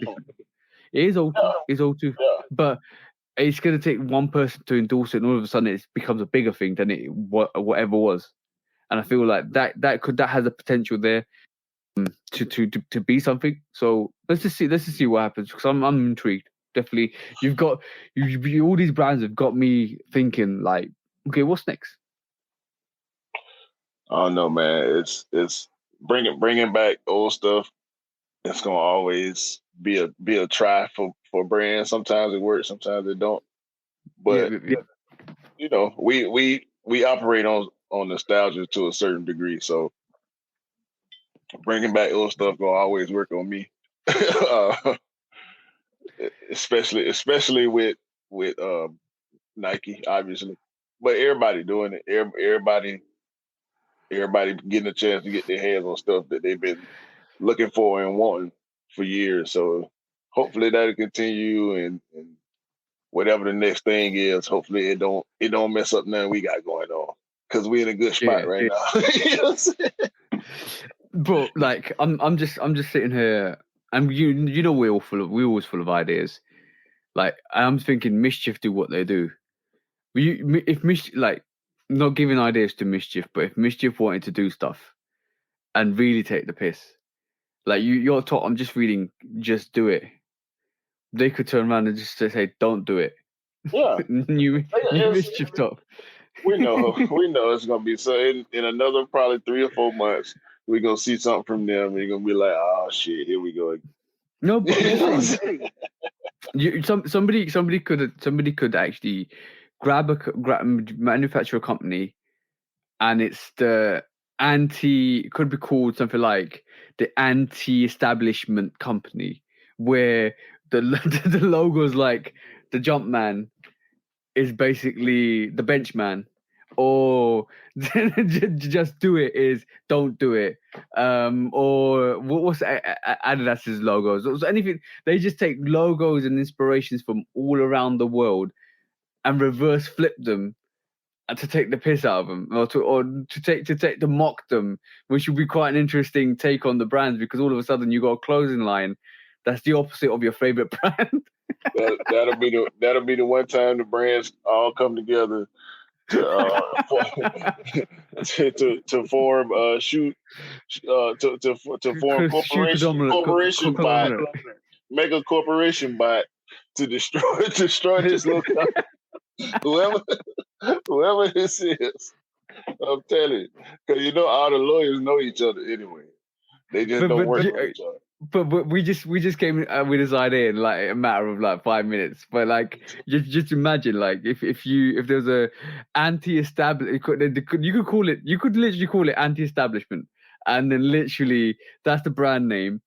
And because we had this phase maybe 10 years ago, maybe 15 years ago, when people like the logoless t-shirts, where they didn't have any kind of affiliation to anything. It was just a plain white t-shirt, no logo t-shirt. It didn't have Nike, Jordan, didn't have Adidas, didn't have nothing. It was a t-shirt renowned, or a company renowned for not putting logos or any design affiliation on their branding. And that was a thing. So what's the difference with that and having a company called the non-establishment company, or something like non-establishment, bang, just to grab up all the word says, and literally just reverse flip them, like Uno flip them. No, white t-shirts been a thing for 20 something years now. Yeah. That ain't gonna never change. It don't matter what kind of white t-shirt it is, long as the shoulders lay right and the neck big enough. That's easy. I don't do white t-shirts no more, because that's a lot of money. You're buying t-shirts all the time. But shout out to everybody that still rock the white tees, man, because it's easy, and you can jump fresh with a white tee. Don't get it twisted. You ain't gotta have something on your shirt. White t-shirt, you can wear it sometimes. Yeah, you just imagine, bro. Right? You know that saying, with Under a Billionaire, saying they can't stop you from wearing them. Right. They could grab that saying up to say they can stop you from wearing them And then, but then in brackets, they're limited. Close brackets. So I'm just saying, imagine that. Like, we're saying this, right? And somebody probably if somebody listens to this and actually does it, I'll rate you guys for doing it. sound like you want to do it. Of course, maybe anti-establishment. But yeah, bro, like, just imagine, like, man was meant to fly. Man could never fly. Just walk. Bro, I'm just saying. Yeah, you having too much fun with this right now. So, yo, I'm just saying it's possible. You talk about somebody? Nah, there ain't no somebody. We know who. We know who. You ain't got to say. You can say, you can keep saying somebody. But we know. But by the way, this idea literally just came to me while we're recording this. It's quite fun. It's quite fun. Look, the irony of the situation. Nah, ain't no irony here. Ain't no irony there. No, not at all. Ain't no irony there, bro. That's your idea, and it seems like you want to run with it. Meanwhile, your boy's in trouble. What's going on, man? Oh, and that's posted a 28% decline in second quarter operating profit despite sales. As of Thursday, they ain't getting it like they was getting it. So we know why that is. We definitely know why that is. We know the current climate. Look, if you pay attention to the world affairs and the economy of affairs, you know that the reason why this is happening and the reason why there's a decline in sales in the quarter, and I won't be surprised if Nike have the same situation in next year going forward. Hey? No, we win. Hey? We winning. Well, I'm just saying, in next year, this could be the same situation in terms of what Nike's affairs is, especially with what the global climate is at the moment. A lot of people are not buying sneakers. A lot of sneakers are going on sale. A lot of sneakers are sitting, and when they go on sale, people rather pay the sale price than pay the full price because they know they're going to go on sale. Even though they're selling more units, it's not the same price they would have sold it if it was. And this is only comparable to COVID because in COVID everything was selling out. So that's over inflated prices anyway. And then on top of that, when you think like post COVID, sneakers aren't selling out. Sneakers are going on sale. And people are waiting for those sales. People are picking them up for even more discounts. So even though you're selling more units, you're not getting for the right price that you actually priced them for the recommended retail price. And all of a sudden, now you're seeing a dip in sales because everybody's savvied onto that. They rather pay that sale price because of the economy at the moment that they haven't got enough funding. And it's people are making educational choices like, okay, cool. Do I want a Jordan 1? Do I want an Asics? Do I want a New Balance? Do I want an Adidas? They're being more picky. That's the consequence, bro. We've seen this with all the Jordans sitting, with all the regular Jordans sitting. Let's just say like Midnight Navy 6s, Green Bean 5s, all of the like, even like 7s, 13s, 12s. They're sitting and they're going to sit and they're going to go and sell, and then you will be able to pick them up for a cheaper price. So when I say this is Adidas's frontal decline in costs on the quarter, I'd expect to see that with Nike next year. Even though with their collaborations, even though with their sneakers, even though what they're releasing, it's getting really hard for a lot of people out here that then they have to make choices between drinking, food, paying bills, or sneakers. And we know the last thing is going to be sneakers. So I can see why at this moment in time Adidas have got that 28% discount decline in their quarter. And they were the first company that was going to face that anyway, because I don't think they brought the same heat as Nike and New Balance have this year. I think that I agree with you for the most part. Yeah. I do, however, think this is a reflection of how little the sneakerhead community has to do with the overall impact of their financial numbers. You know what I'm saying? Oh yeah, Because that too. not and Direct. we can't count Yeezy Day right now because it just happened. So that'll be in the next quarter's numbers. But if you look at because Adidas, for the most part, I know they make a lot of money on basketball. They make a lot of money on football, soccer, football. They you see a lot of people I see a lot of people wearing regular, and when I say regular, I mean Adidas that you don't know the name of. Oh yeah. You know what I'm saying? Same thing with Nike.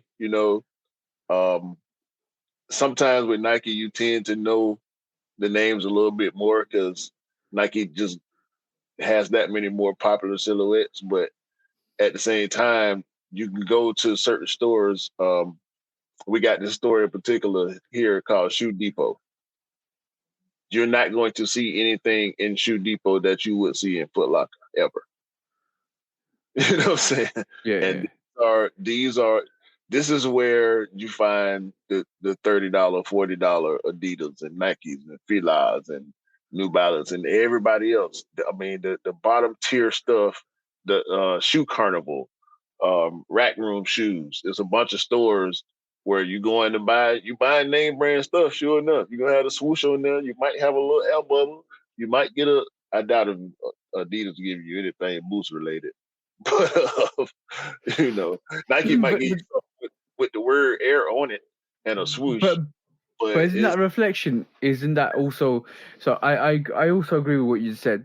But like, I'm saying this is where the bread starts to get buttered, and then you move up into that mid tier, and with the online sales, all the athletic stuff, the running shoes, the cleats, all that there. That's going to be a bigger bulk of their income than what we buy, the Yeezys and and then it just goes to show the regular customers aren't picking up as many sneakers or shoes anymore because basically they think and if they are they're picking up cheaper models and cheaper variations because it's the more affordable buys that they're going for. And this is why there's an increase, despite the increase in sales. It's because they're not paying that £100 or $100 to $120 for that sneaker. They're paying that 60 or 70 or 80. This is why they're still selling units, but the prices, there's a decrease in that price average. Your price average could have been through COVID £100 or $120. Now it's $80. So that's instantly where your price decrease is, even though you're selling the same amount. But also selling more. They're selling more because families are getting older. The family with 3 kids, they got to buy 3 pairs of shoes. And those kids get bigger. So, as the shoe size get bigger, the price go up a little bit. And you buy more because your kids getting older, they're running through them, all that. That's where the constant sales come in at. But that person that got a 10-year-old, their shoe size just went up. You know what I'm saying? And then they got to spend more money. Well, this time you can't get the nicer shoe because your foot bigger. So we downgrade. Yeah, I'm gonna gas prices high, food prices high. Everything you said, it's affecting the big numbers because it's affecting everybody. Economics has a massive impact. There's two things I want to add to what we just talked about there. This is a very good subject as well, to be honest. Thank you for raising this. There's two things that are going to prevail from this at the moment. Number one is definitely there's going to be a decrease, but I don't see a decrease on Nike's end as much. I think there might be maybe like up to a 15% on their sales because I think Nike's just keeps pumping out good silhouettes, do good colorways, good collaborations. And I don't think Adidas has been as productive in that whole market of collaborations or enthusiastic to get into that as much because this is why this is why they're relying on Yeezy to do what he's doing, and this is why they rely on releasing slides. But that's the number one thing, is they haven't been proactive to keep up their game, to keep up with people like New Balance, people like Asics, people like Jordan and Nike with their collaborations. And I feel like this is why they've taken a step back, and I almost feel like New Balance have overtaken them into that role, competing with Nike at the moment. So for me, they haven't been proactive enough to kind of ensure that their sales go up. We haven't seen as many collaborations, we haven't seen as many things from them, except for Yeezy. And this is why I feel that that's one substantial impact that we have to acknowledge, because it's not been a very good year for Adidas, if I'm honest. Like, the last really popular thing I remember from Adidas as far as collabs was Star Wars. Because they got their collabs here and there, but none of them really... Oh no, but the collabs are almost like throwaway collabs. I'm not being bad, but like Eminem collaboration, like I'm talking about Eminem Sweets collaboration, Lego stuff, but they're almost like the kids collaborations. Like it's almost like childish. Even the Jurassic Park collaboration was childish. Even the Star Wars is a bit more, up there, but it was still a collaboration with a movie with only Star Wars fanatics. So you see what I'm saying? It's special, but it's like anybody could do it. Yeah, it's. See what I'm saying? And I'm not being bad. It don't hit with what George Sneaker is. And that's what I'm saying. That's exactly what it is. It doesn't hit. It doesn't sit. It doesn't like, what the hell is this, kind of thing. So that's number one. Number two is the bonus thing about this is, and I don't know if you agree with me or not, when stuff like this happens, when you're decreasing in sales, it makes you very desperate. And when you get desperate, you start doing things like you just did on Sneakers Day and released Turtle Doves. You start releasing OG models. You start releasing, even though like something like Kanye might not actually agree with it, you start bringing in some of the old hype that will sell out if you did it. And then this is what I said about Turtle Doves. I'll see you in 6 months or a year, because those are coming out again, 100%. If you want to increase the sale prices, if you want to increase your revenue for the year to make up the quarter, because now they've 28% down in the last quarter, they've only got the full quarter to go through.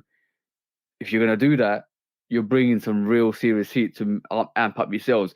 And that's what it's all about. At the end of the day, business is all about sell units, numbers, and increase profit margins. And the only way to do that at this moment in time, and Jordan do it really well with last year, the year before, every full-time end of the fiscal year coming, they bring in something that everybody wants to pick up and then make loads of pairs of it. Like you're talking the pattern break ones, loads of pairs of it. But what do they have? What do they have outside of Yeezy that's going? And it'll be Yeezy. It'll be a Yeezy. Like, you can get OG shell toes. You can get 1 stars, Dr. J's. You can get top 10s. You can get, I believe you can get weapons. I'm not sure about weapons, but a lot of stuff, they nostalgia stuff don't hit like Nike and Jordan nostalgia. Right. You know what I'm saying? Yeah. I think that's the bigger issue as far as Adidas as a brand alone. Nothing hit as hard. I mean, they got signature athletes. They got Dame Lillard. They got James Harden. You know what I mean? Like they got Kobe silhouette. Kobe early silhouette, which I was they talking just about. released the Kobe's the old Kobe silhouette. So this is the early indications of the signs of desperation that they know they need to do, because basically when you know you need to make up sale numbers, you need to release some old heat. You're gonna do that, if you don't know the clear markers with what these brands do, like Bro, they needed that out elite slide to hit hard. yep, Kanye ain't hurting like that. You know what I'm saying? yeah, but then this is why I still, like we said at the start, this is still semi marketing tactic for us, because they needed to sell out. But now they're sitting a bit more, and now they'll go on sale a bit more. Now it's going to decrease the value of that, and all of a sudden now you're still selling same numbers for cheaper prices, and this is again going to hit it. So when I talk about real heat, I'm talking about bro, like. It just clicked. You literally made it click. Aren't they releasing the 750s next year? I don't know. There was Yeezy's rumored to release. People would love for that to happen. I know that, but I remember reading this. I remember reading this, that they might be releasing the 750s next year. There's a potential that the 750s might come out. There you are definitely going to see the Total Doves again. Like that is everybody wants a pair. Everybody wants a pair. If you restocked 1 million pairs of Total Doves like that, like they did with Concords or Pattern Bread, 11s, those will sell out instantly. That's an instant money maker. So I won't be surprised. It won't be 1 million pairs. It might probably be like 300, 400,000 pairs at Christmas. But if you think about it, if you think about Adidas's and Yeezy's trading stance on what they do with their silhouettes currently, we saw it with the Wave Runners, we saw it with the Zebras, we're going to see it with the Total Doves. I think I read either the 750s are restocking next year, or I might be totally off the boil here, but I think one of the older silhouettes are restocking. It might be the 950 or 900? I don't know. You know, I don't keep up with that though. So yeah, I think they could re-release some of these older silhouettes, and I think this is that first indication was the Total Dove this year. That's when you realized they are lost, and you saw the previous trading markets from what their older silhouettes was. The Zebras was Mr. Miller was annoyed with the Zebras because that was a one-off hit, and that was it. It was supposed to be done. But now, how many restocks have we seen? 7, 8, maybe. Restocks came out. They came out again. They came out on Yeezy Day this year again. Same thing with Wave Runners. It's going to be the same thing with the Total Doves. Then they're going to start releasing the Oxford Tans, and then the Pirate Blacks. And they're going to come back, because this is the only marker for them to say we made a sell quarter. We made it, because they're like when you're desperate to make the sell prices back up, you're going to start re-releasing and bulk up the sell cost with silhouettes will sell out. And this is where the whole desperation comes back into it. Not saying Adidas is desperate, but when you're down 28% and Nike's quarter might be good, and then next year Nike might be down 15%, but not as bad as your 28% that you were down last year, you're now thinking, I need to do either something new, something different, which could hit or miss, because at the end of the day, it's not a guarantee. What's your guarantee, bro? Your famous popular silhouettes, and we saw it this year, definitely with the Total Doves. That's an indication. Sure enough ain't gonna be Trae Young. I'll tell you that, because I mean, I don't know, bro. It ain't like they going under, or they, Yeah. They're not going under, but money talks, bro. Money that's talks. That's not a good sign for sure moving forward for them. Yeah, but that's the only logic I can see. I can think why the Total Doves came back this year, because basically, it kind of, when I said it clicked, this is why it clicked, because it feels that decrease in sales. You see by the end of this fiscal year that Adidas will be back up to normal, because they're restocked. They're gonna re-release more foam runners. They're gonna re-release more slides. Well, They're gonna re-release. We're still in the third quarter right now, so Yeah, exactly. So I still feel they are going to re-retro some really classic pairs that people want.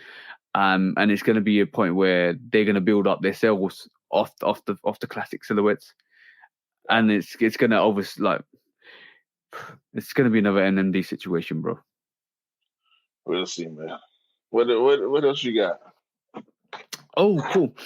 The next topic of affairs is, by the way, that was a great subject, dude. That was definitely a great subject to talk about, because if you understand the economics of the society where you live, and in sneakers, it's a very good, interesting insight. I think I like to think we know what we're talking about most of the time, but most of the time.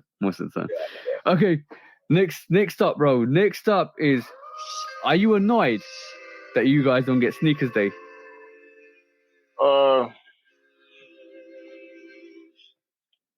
Kind of, sort of. I think they've done a better job this year and last year with the Jordan Reserves. They come more frequently, and they restock a whole lot of shoes. Yeah, when they do them. I don't know how frequently they come for y'all over there, but the Jordan Reserve is a great thing that they implemented with the sneakers app that actually worked. That I will get them props on. Do you believe that? Do you believe, sorry to cut you from? Did you believe that direct to customer sales is working really well for Nike at the moment? Yeah, it is. I think it is giving. It's just giving more people access, to be honest with you. So as far as the climate right now is a good thing. It's still difficult to cop certain stuff. It's still difficult to cop pandas. Certain stuff on sneakers like the Concord 5s sitting on the sneakers app and the Nike app right now. From like size 12 down to the smallest size. So, you had the Concord 5s come out already? Yeah, they came out yesterday. So we haven't seen them at the moment. August the 6th they came out. So yeah. What do you think of it? It's I ain't got them in hand yet, but I'll see them in a few days. But yeah, Sneakers Day. From what especially last year, last year gave me. Hold on. Last year you were probably happy. Yeah. Last year gave me a little bit of comfort that we ain't really missing nothing for Sneakers Day. So outside of last year, from what I've heard, is always at least a few good drops on Sneakers Day. Yeah, last year was terrible. Like I think last year they did it on purpose to make you guys happy, because they didn't give us anything really. Well, like I said, they've been giving us Jordan Reserves and Dunk Reserves a lot over the past couple of years. So I think they kind of make up for it a little bit, but it would be nice. We know it's not going to be. Well, hell, the reserves, the Jordan Reserves and Dunk Reserves, are as clear cut as can be. Outside of the occasional glitching, you're not being able to join, or you got to re-enter your information, or whatever the case is with the sneakers app itself. When they do those restocks on the sneakers app, they dropping like 20 pairs sometimes. Well, I ain't gonna say 20, because sometimes it's a Jordan Reserve and a Dunk Reserve at the same time. I've seen that, and or it's two different Jordan Reserves. One of them is like 6-7 pairs of Jordan 1s, and then the rest of them are 5s and 3s and 4s and 6s. You know what I'm saying? So when they do it, that's why when I hear about Yeezy Day having issues, I'm like, Nike wouldn't do that to us. And I feel confident in saying that because of the way them sneaker reserves go. on the sneakers app. Like, you go in, you enter. If you got the money on your card or your PayPal or whatever the case is, it's the regular, I guess you could say, raffle system that we used to with the sneakers app that we've been used to. You know what I'm saying? You go in, you click your size, or if you already got your size set up in there, it'll go straight to the payment. You put in your password, a fingerprint, or however you got it, and you wait. And if you got them, you got them. And by the way, this is going to be showcased on Tuesday, so this means Sneakers Day has already been done. Yeah, you already known what happened on Sneakers Day, but this is pre-recorded, so no. Why you just breeze over your birthday? Because the episode will be airing on your birthday. Oh yeah, it is actually appearing on my birthday. So yeah, thank you, bro. An advance happy birthday from you. But I had my birthday barbecue already yesterday, which is great. Which is Scott and Dale. So I'm over it. I'm already mentally there. So I'm like, okay, cool, let's breeze over that. But this is what potentially we're getting for Sneakers Day. In the UK and EU at this moment in time, so that this is what's advertised. So it's confirmed. You already got this year? The Air Force One. Yeah. So this looks like it's confirmed for Yeezy Day. I mean, not Yeezy Day, Sneakers Day. Apologies. So this is confirmed for Sneakers Day. The Air Force One low Sneakers Day. We already got that. Yeah, this is another one confirmed for Monday. And the rumor is the Purple Canyons might be coming out on Monday. And also the rumor is the Taxi ones might be coming out for Monday, Sneakers Day as well. Because if you're on Sneakers Day, you can actually see behind the phase out silhouettes that what kind of colorway, what kind of sneaker it is. And it's associated with the live. And I don't believe this one at all, which is the Travis Scott Fragment. I don't think this is coming out, and this is just a rumor. But that's it. That's I think we'll definitely see the Taxi ones tomorrow, and we'll see the Canyon Purples tomorrow as well. But also these two, the Tall Yellow Air Max 1 and the Nike Air Force One Sneakers Day. I think they have done it in a way that it's more like what you're expecting rather than some craziness. And I think they try to regulate it so that the hype and the rumors aren't as bad as last year, because last year's rumors were bad, mate. Like it came to a point where people were expecting so much and it got under delivered, and because it was under delivered, it literally was like you had everybody come after Nike and Jordan. Like, what the hell was this? You don't give us some leopard skin Harachis and leopard skin Jordan 1 lows and call it the best thing in the world, and then give us like a raffle for the Jordan 4s and think it's all good. It's not. Yeah, no, we didn't get that Air Force One actually. It looked like the same. We actually got a high. Okay, yeah, it's the same. It's definitely similarly the same. I can see that. So let's just see. By the time you're watching this, you probably know what happened with Sneakers Day. But me and Q are anticipating a semi-good Sneakers Day. Let's just see what happens for the guys in the UK and EU. Yeah, the Air Max definitely. I think them gonna be well worth it. Air Max ones. Oh, the quality on them are crazy. Have you seen the quality on those tall yellows? Nah, yeah. I saw some close-up pictures on that.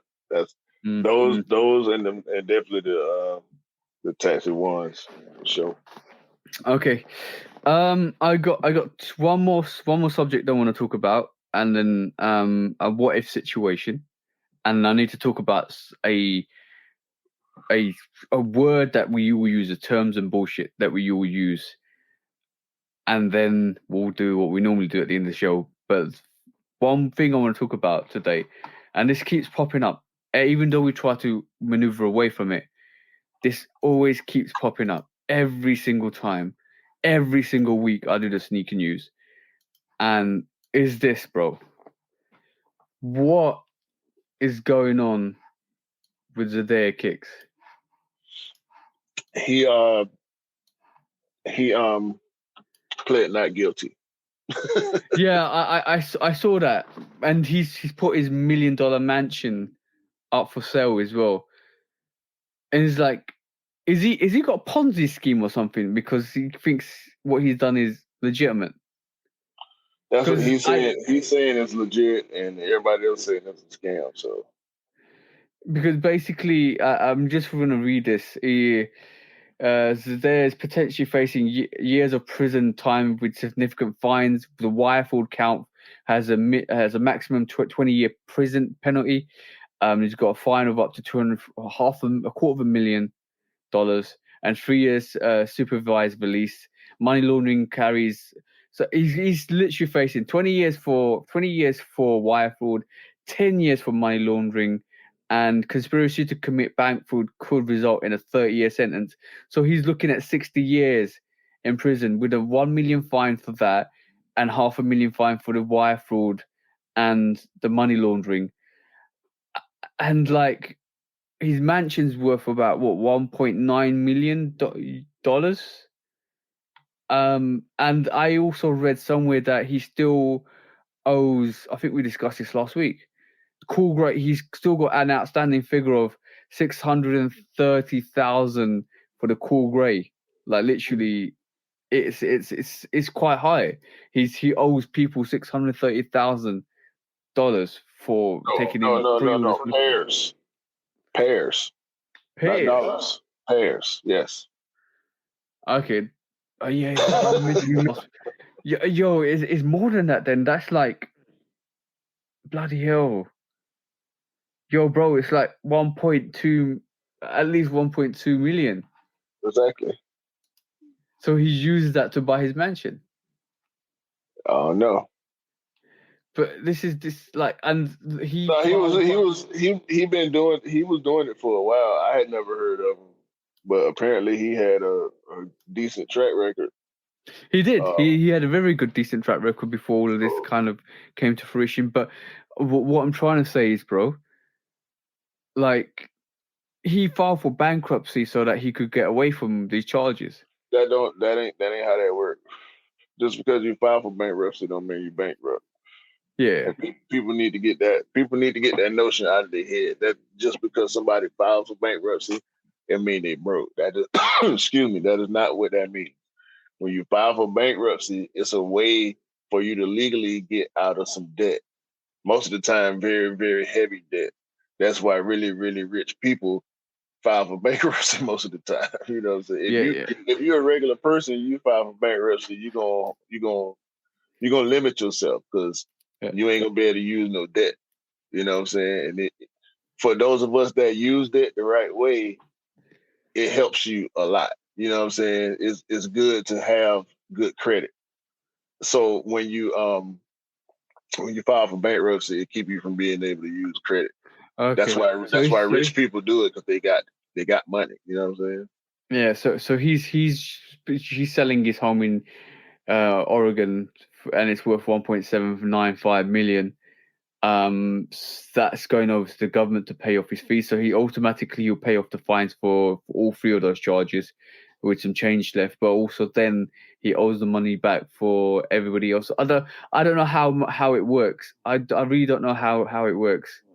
He trying not to go to jail at the end of the day. Yeah. It's not looking good for him. You know what I mean? So I mean, he already. I don't know if he currently locked up, but it's not looking good for him. Yeah, it's very out there, bro. Like, I heard. I didn't hear trial to next summer. June the 6th, 2023. So right. That's when the trial is. It's down here. It's going to be interesting to see what happens with that. But that's been cropping up massively over the last couple of weeks, and I've been thinking, it's big news, what is the situation on? He's probably, if you. It's big news, bro. It sounds like it's big news. Like, it is. It is. I mean, this is the biggest. When the last time somebody? I mean, yeah, we done had scandals, right? Nah, this straight up culture vulture action right here. You know, do you really think it's culture vulture? Maybe he ain't. all of his money couldn't have came from sneakers, right? Yeah, But yeah. I think he's an opportunistic businessman. He made investments and it was working for him. And maybe he fucked up somewhere. Maybe somebody hit zero a few too many times. But sneakers just ruined his life. The complexity of we need. You know what? One of these shows we need to break down before the court case. We'll break down what's actually timeline, what's actually happened, because I'll be interesting to work out. Because it's all staggered all over the place for me at the moment. I know he was in trouble. He filed for bankruptcy. Then he got kind of his business got taken down, or his business got taken down, and he filed for bankruptcy. Then all of a sudden he's got charges against him. Now he's pleaded not guilty to the charges. Yeah, I'm interested to see how this pans out. Of course he's gonna plead not guilty, right? I mean, yeah, you'd be stupid to plead guilty for 60. You're talking about 60 years in prison. Yeah. Plus all the money. I mean, you can't really get away from the money part unless you're proven innocent. But yeah. You might be able to get some of them years knocked off. Why did it go pear-shaped? What? Why did it go wrong? He fucked up. I don't know. Somebody fucked up the numbers, bro. You got 6,000. You got 6,000 pairs, and you took money for 60,000. Like, no, bro, you can't. I mean, they couldn't have did that on purpose and thought they were gonna get away with it. Yeah. For real, bro. But if people don't know, unless they had a plan that didn't go right, maybe they was, like you say, maybe they was going to substitute some fakes in there or whatever their plan was. It went wrong. So, and it would be worse if they found out that a lot of the pairs that he did have were fake. Did he send out any pairs? Did he send out the 6,000 pairs plus they say he had? I don't know. There's a lot of details, you know what I mean? So people like it's been described as a Ponzi scheme, and if people don't know what Ponzi scheme is basically you take money from the people at the top, right, to pay back the old people that you took money from. So all of a sudden you're recycling money, but you're not using your own money. You're recycling the money from other people, new members. So you just keep circulating this, and all of a sudden it keeps adding up and adding up. You pay off the old people with the new people, but the new people then you owe money to because you can't fulfill the orders. So all of a sudden it becomes a Ponzi scheme because you're now trying to fulfill orders or give money back, but you haven't got the money there because you spent it all. And all you're trying to do is get more people on board to pay the people that you owe money to. And all of a sudden the people that you took money from, you owe money to now. So it's kind of recycling and renewing your debt, but in a different way. We'll see, man. There's a lot of possibilities with that case. Lots of possibilities. Okay, bro. We're coming up to terms and condition because I want to know what you think about these terms and conditions. So, terms and conditions. I've been hearing this word bricks a lot, and Mr. Miller, we talked about it with Mr. Miller. I don't like the word bricks, bro, at all.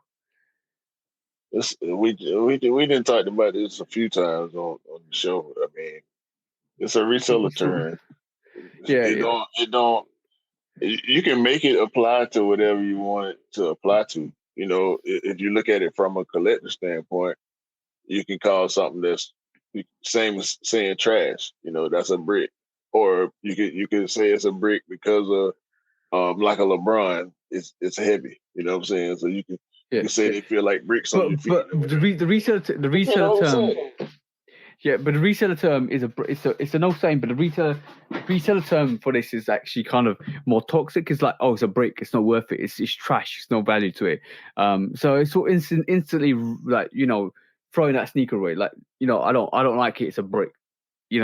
F that sneaker. I don't like it at all. It's a brick. I think it's trash. It's not worth the value. Blah this, blah. But then automatically you associate value to the sneaker. But then value is more than just a monetary coin numerical version of it. It might mean so much more to you, and the value is not associated with money. It should never be associated with money. But that's the first thing that we think about when it comes to anything nowadays. It's like, how much is it worth? Is it worth and this is why that term brick is very hostilic in to me. Like, yo, that's a brick. I was like, instant your reaction is, I don't care. Well, it's a reflection of the culture. Yeah, we know how that goes. I mean, when you see it, it's like a stamp. You might as well have it tattooed on your neck. As soon as I see you use that word, I know where you coming from. You know what I'm saying? yeah. I know your mindset. So in a way, that I think that's the best way to use it positively. But at the same time, I think we have both done a good job of keeping those type of people outside. Yeah. You know what I mean? So I don't really I mean, I know some resellers, but I ain't got that type of relationship with them.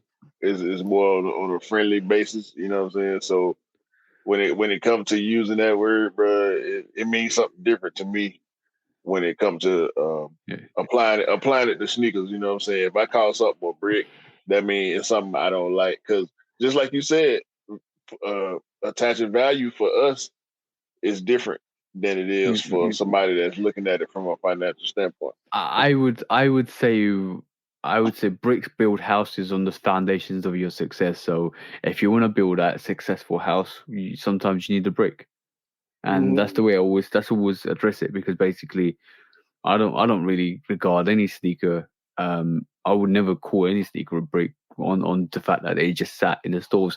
And in fact, it's really good that sneakers are sitting in the stores, because basically it means you can go pick up those pairs. And on that note, bro,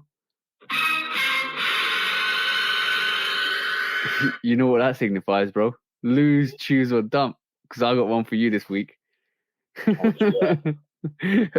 I've got this week. I have lose, choose, or dump means, obviously, if you've been watching this show, or if you're watching our show recently, lose, choose, or dump means you lose something, you choose something for, you lose something for yourself, but you give it to everybody else. You choose something, you mean you keep it for yourself and everybody else. And you dump something means you dump it out of history, so it never existed, right? So this week is lose, choose, or dump. The confirmed app, right? You either lose, choose, or dump. It means with the confirmed app, you basically means everybody gets it, or everybody doesn't get it, or you dump it out of history. But if you choose a confirmed app, you means you strike on every release, right? Sneakers app, that means the same thing. If you choose it, you means you strike on everything. Or are you just saying no apps means literally everything, nothing's hyped. You just walk into a store and you can pick up anything you want. So what's your choice, bro? What's your choice, bro? This is quite possibly the easiest lose, choose, or dump that you ever presented. Like I don't understand. Of course, I'm dumping the confirmed app. I knew you was going to. And of course, losing sneakers and choosing no apps. No apps. Yeah, and I was expecting that. So, guys, what would you choose if it was your choice? Because basically, I would expect nothing else from the bro. Because like basically, that's an indication of saying, "Fuck the hype, fuck everything else. Let's make sure all the pairs are available for everyone to pick up, and let's just see who the true sneakerheads are."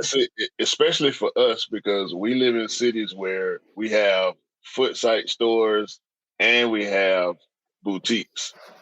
Yeah. So well, I haven't been buying Alma Mater since before Jordan, so I don't know if they ever did releases like with just general releases, but under the rules of lose, choose, or dump, you said just be able to walk in and get anything. So anything. That means you can walk in skate shops and get SBs. That means you can walk in boutiques and get collabs and stuff like that. So yeah. The only bad thing about it is there would be a lot of collabs that I probably would not be able to get because there is no union in Georgia. You know what I'm saying? There's no concepts in Georgia. There's no pattern. But doesn't mean you can ask somebody else in that state to say, "Oh, can you just pick this up for me?" Because it'll be there. Yeah, I mean, no apps though. You know, I would. Yeah, and it also means that they'll have no hesitation of going out to pick it for you with the fact that they sit in, because they won't be like, "Oh, I got it now. I can keep it now. I can resell it now because it's the price." See what I'm saying? So like, let's just recap a couple of years. Let's turn back the time a couple of years, because I know this happened a couple of years ago. The not for resale sneaker. The not for resale sneaker, when it first released, people were asking other people to go in for them because it released regionally. One of them released regionally, and they hit, and they drove down to pick it up for other people. Once they got down there, by the way, the other people have given them money to go purchase it for them and do the additional shipping and stuff like that. Once they got down there, they already preset the price, the pre-order price. They picked up the sneaker, jumped on our famous, most renowned investment market, which is StockX. Realized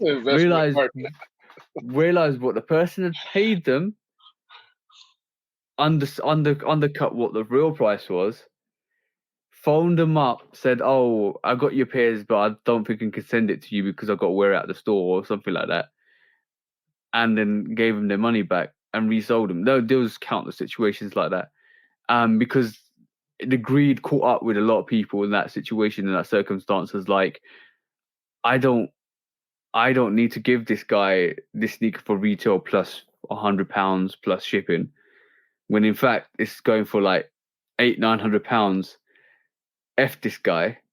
I'm gonna give money back. A lot of relationships got broken that way, because greed gets caught up in that situation. And when you have all the sneakers in the world sitting, and you can pick any one you want, that whole situation never exists because they're just always sitting. Yeah, that's a good one. Or even better, just say, Nike, I like this silhouette. Can I pre-order this? Oh, nah. See, nah. Well, that, man, you crazy. I had them folk making all type of shit. Ain't no way. Ain't no way.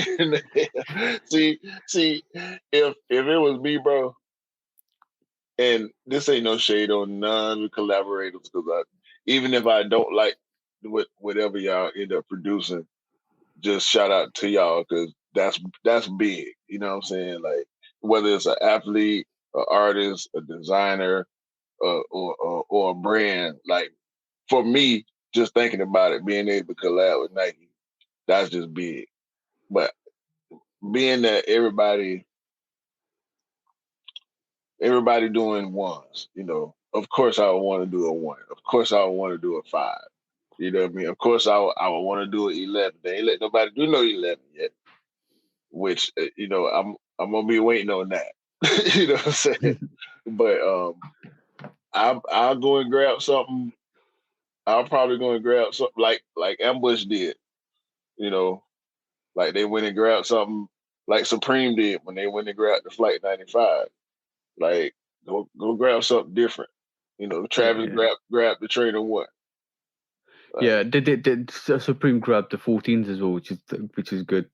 What they did with that 14 was quite decent. So yeah, grab something different sometimes.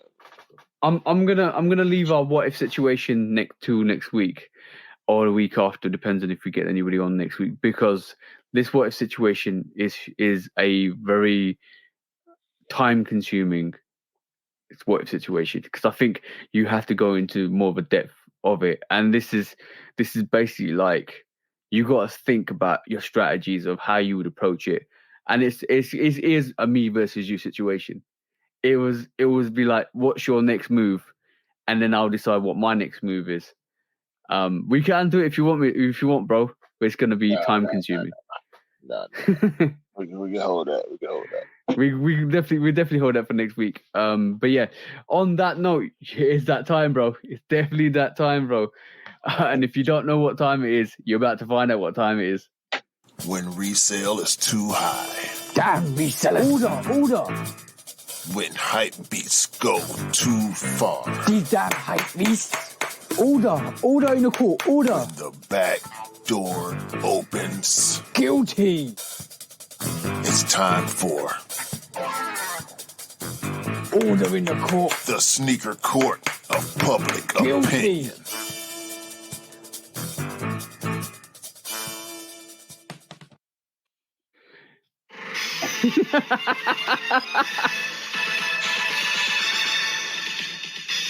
Guilty. Okay, cool. Today, what have you got today?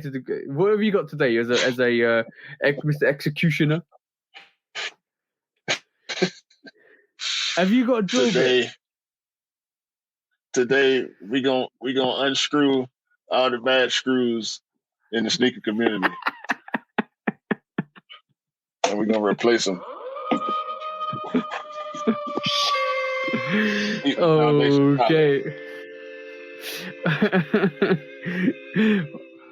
So what's on the actual sneaker court public opinion docket today? You know what? So we've been talking about Adidas a lot today. Yeah. So I want to stay with Adidas, and I want to call Adidas out for biting. All these years, y'all been biting. Y'all want to try to come and take down the throne over here at the swoosh. We ain't going for it. Y'all come with these bogus lawsuits talking about we stole from y'all. Y'all been stealing. Y'all been stealing for years. Y'all steal IP. Y'all steal ideas. And today, I got receipts. Exhibit A, if you will.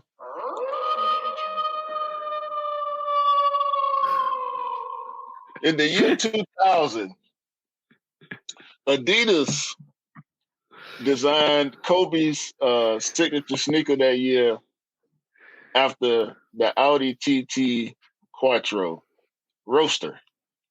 Okay. Yep. So this is what they came up with. The Kobe one, the Crazy one, whatever. They keep changing the name because, you know, Kobe passed and Vanessa and they couldn't come to agreement, and Kobe left for Nike and they was butt hurt, so they changed the name of the shoe, but people actually kind of liked the shoe because they attached it to Kobe Bryant, and so they're going to keep bringing the shoe out as any smart company would. But that's not why we in court today with Adidas, okay? I ain't mad at Adidas bringing the shoe back, calling it whatever they need to call it to not run into problems, because Vanessa will sue your ass. Don't play around with Vanessa. But, my dear judge, this shoe in 1998, the Jordan 14 released. The Jordan 14 was designed after the Ferrari 550 Maranello. Okay. I was going to bring. I actually thought you was going to take it one way, and I was about to say to you, the Jordan 14 is actually designed after a car, but you took it the right way. You took it the way it's supposed to be done, because at the end of the day, what you're saying is Adidas is buying, and they're copying trends of other people. So now I got you, bro. Now I got you. Can't carry on that actual allegation. So when we take into consideration the production cycle, right?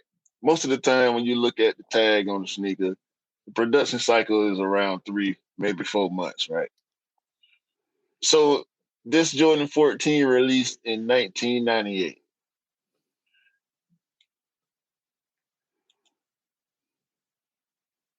It's way more than 3 months till we get to it. It don't matter at what point in the year that shoe could have released December 31st, 1998, and we still ain't got enough time for Adidas to have thought of this and executed it before the good people over at the Jordan brand got it done and produced a much better product, I might add, because I love Kobe, but these trash.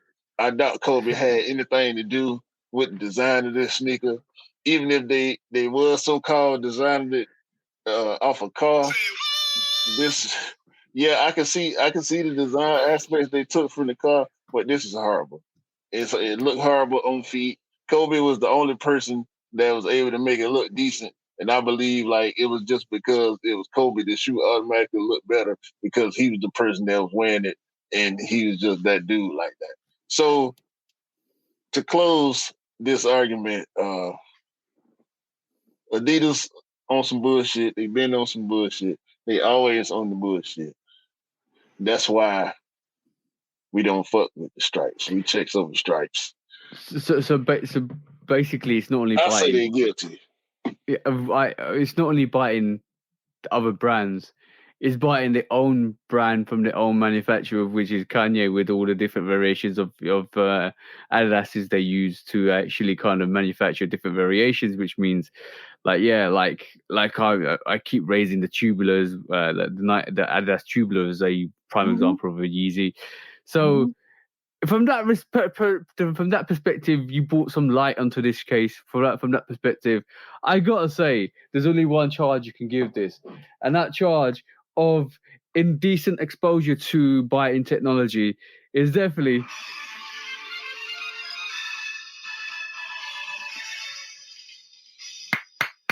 guilty, and that's guilty by charge, because at the end of the day, it's drilling into the fact that they actually are biting. I didn't realize that was a situation with Adidas, to be honest. But on that docket, it's seeing that we're staying with Adidas at this moment in time. We're piling on Adidas today. It has to be done. I'm taking Adidas to court for court of public opinion, that is, for that whole shambles of a Yeezy day this year. The fact that you geared up the releases for all the cook groups, that you geared up all these releases for the bots, you lied to the public to say that these basically releases aren't botted out, but they're not. You kind of basically said the Adidas app was a bot-free app, and it's not. You can tell it's not. The bots and the cook groups knew what you were gonna do before you even did it yourself. They saw what you were gonna drop before you even dropped it on the apps yourselves. They basically knew all the links to the positions because they actually tweeted them out before they even released, or as soon as they released, they had the links up and ready for everybody that was in the cook groups. So in reality sakes, you basically sold all your pairs to the bots to substantially up the hype on your sneakers, to substantially up the resale on your sneakers. So in future cases, you can actually make sure the people that actually want the sneakers will be pretty much hard to get, and the resellers will basically pick up the pairs going forward. So you now making your slides and your foam runners and everything that is very nice in terms of all your Adidas range sell to the resellers, so that actually makes sure they sell out, and then people find it hard to get. So you now have fallen into the trend of accommodating to these bots, accommodating to these cook groups, and accommodating to the people that actually want to resell your pairs, because you found that 28% discount on your sales on your quarter had a massive effect, and it had your ass itching to the fact that you really wanted to hide all your sneakers so the cook groups could get them, so that you make it even more harder for people to get them, especially the regular people that really want to wear sneakers and they actually want to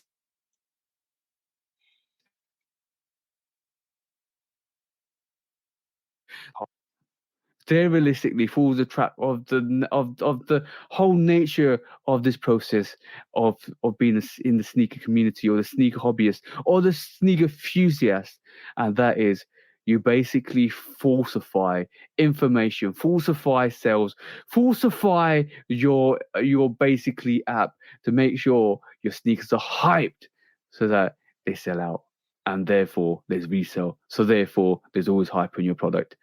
And on that charge, guys, I'm just going to say, Adidas Yeezy Day 2022 was an absolute disaster because of you. So you're guilty.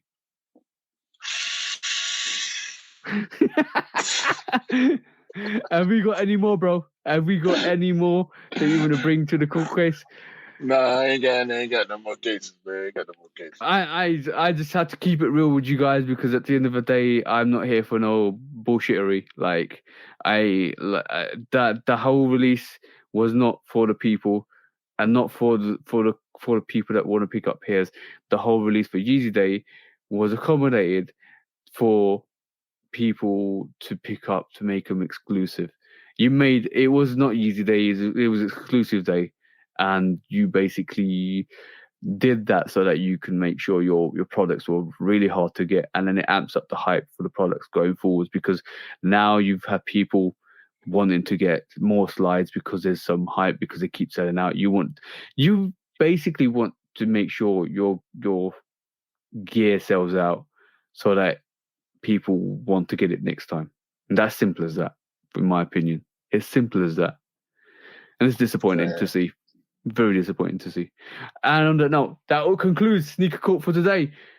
So let's get back into it. When resale is too high. Damn resellers. Order. When hype beats go too far. These damn hype beasts. Order in the court. Order. When the back door opens. Guilty. It's time for Order in the court. the sneaker court of public Guilty. opinion.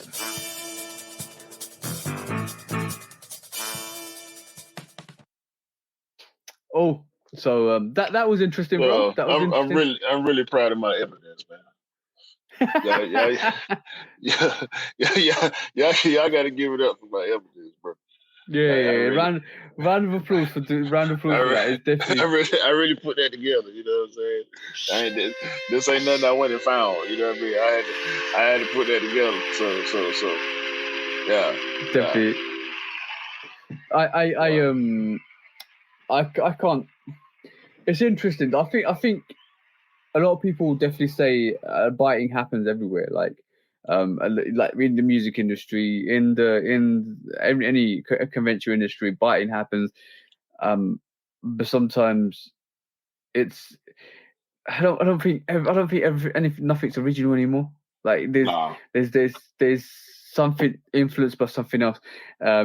And everything's influenced by something. Like we were talking about the non-established company, not non-establishment company, but that's influenced by the established companies. See what I'm saying? It's like we just talked about doing funky t-shirts designs, which were different to what. Yeah, that's because that's influenced by like what you're wearing now, bro. Like in terms of that, but it's interesting. It's interesting at the moment. It's interesting to see where sneakers are going at the moment as well. I just hope that we're not driving off a cliff, and that's my worry with the whole thing. Because it's almost like keeping up with appearance, and if you don't know what that means, is keep doing stuff to keep pushing, and it becomes to a point where it just gets stale. Nothing's new anymore. It's all the same. It's just generic. It's never gonna be as it was before. You're never gonna you can only cook something so much so that it just becomes stale. It seemed like everybody got in a hurry to get collabs, and that kind of created a backlog because everybody was trying to get one. Everybody was trying to get to that same place at the same time, and it just created this big wave of collabs that kind of really for this year I can't remember seeing as many like back to back across all the brands. Yeah, and I just feel like they just need to slow that down a bit so that it's special, but it's not. It doesn't seem like it's going that way. And then like the next year or so, we're gonna see an absolute fundamental flooding of foam runners and slides, because we know everybody's gearing up for them. with that Adidas story, I think that's going to affect. That's kind of going to be the effect with all the companies that are doing collabs. I don't think they're gonna really want to change it until they see a dip in what they normally sell versus how many collabs they're selling. So they're gonna have to slow down then, because it's like, hold on, collabs outselling the stuff that we've been selling for 50 years. Nah. No, you always put it right, bro. Like the collaborations, the unique, the collaborations, the very special sneakers, the hype sneakers, have no major impact on sales. When we talk about sales, we're talking about Air Force Ones, we're talking about Pandas, we're talking about, and this is another touch on why I believe Pandas are now the new Air Force Ones, because they just keep making them and they keep selling out. They keep making them and they keep selling out. They keep making them. That's instant income. That's instant income. Yeah. By the end of the year, you might have made 2 million Pandas or so, and that's instant income. Like it'll be like that strategy of selling stuff and restocking and selling, restocking and selling, restocking and remaking and selling out. Is constant sales. They can do that. They can do that as long as Monarchs keep selling. Yeah, you know what I'm saying? Exactly. As long as them Pegasus keep selling, as long as they keep selling T-shirts and hats and socks. Yeah. Everything else. And you know what I'm saying? You know what's really interesting as well, like Yeezy slides and foam runners were that way. We'll keep restocking every 2 months and they keep selling out. But it's really funny. Like a lot of people are fed up with the Pandas restocking as well. By the way, a lot of people are just like they keep restocking selling and out though. Yeah, but then But the thing is, the only problem is the resellers are now like working out. Oh, they keep restocking them. They could, like, eventually people will start to hit because the resellers that picked them up haven't got that like constant income to actually keep picking these up. And once they saturated their market and they can't get rid of these Pandas because a lot of people know that these Pandas are going to keep restocking, they're in trouble here, because all of a sudden now, like, people picking up pairs, the value of Pandas will go down, or the resale value of Pandas will go down and stabilize to where it needs to be. And then these resellers have got like 20, 30, 40, 50 pairs of Pandas that nobody wants to buy because they keep restocking them. That's just going to happen. And it happened with the slides and the foam runners. And the thing is, with the Radis one, but the thing is, the slides are now starting to sit slightly because you can walk in and get certain pairs of Yeezy slides in store. So now that constant sell is still happening. They're still selling out. It's going to be a point where they don't, and if they don't, then they sit around, and then they have to hit the sale market with the discounts. Then you're in trouble, because now I doubt it too. That will happen. But if it does happen, and if it is going to be a situation like that, then yeah, it's going to be like, oh damn, we've just done what we did with the NMD. Well, they ain't sitting here yet. I don't think, I ain't never seen them sitting in the US yet, but some stuff is, and like I said, I just looked at on Sneakers app before we started recording the Concord 5's almost full size run. So if they're sitting online, that means they're sitting in store. Because you could sometimes see stuff sell out online and go to the mall and see it, or go to the plaza and see it. But as we're speaking, I'm going to open up the Sneakers app as we're speaking, right? I'm going to just basically point out the fact that, let me just go in stock.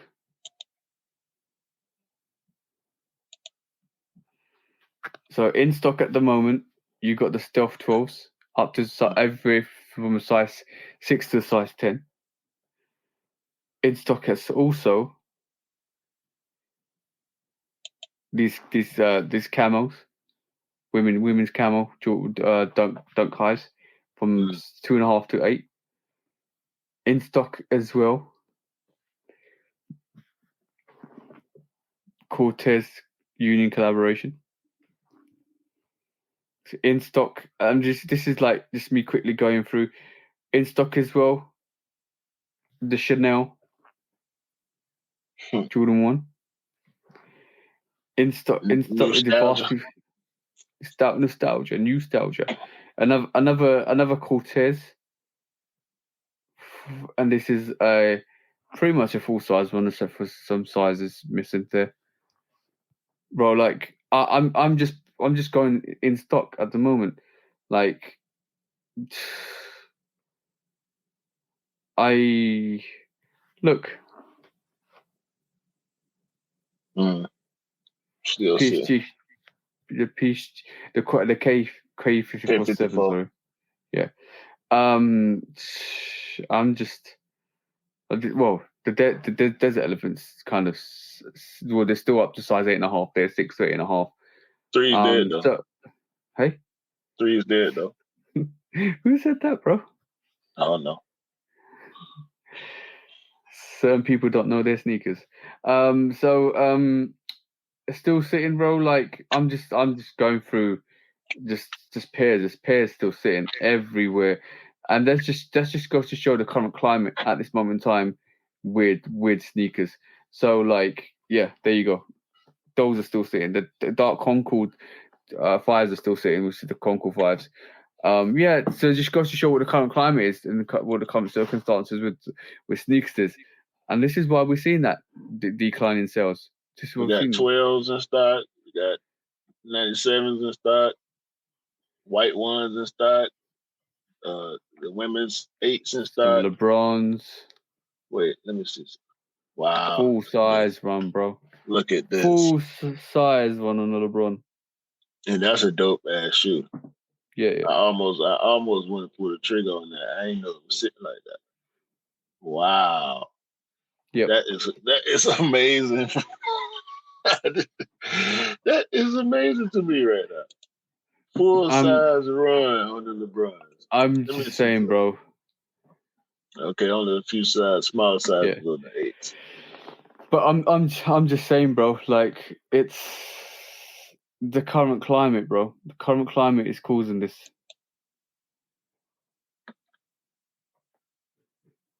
But this is why it's different for us, for you guys and us guys in the UK, because we like everything like Jordan 1 will get eaten up. And like if you look at that Midnight Navy, right? That's on sale here. Currently on sale here. It's been out longer though. Yeah, it's currently on sale, and it's probably going to more slightly go on sale over there. So like in that retrospect, when you think about it, it's like it's gonna fit Nike sales eventually, I reckon. Yeah, for sure. Maybe we'll see it in the fourth quarter. Yeah, or not necessarily. We'll hear about a bad third quarter in the fourth quarter.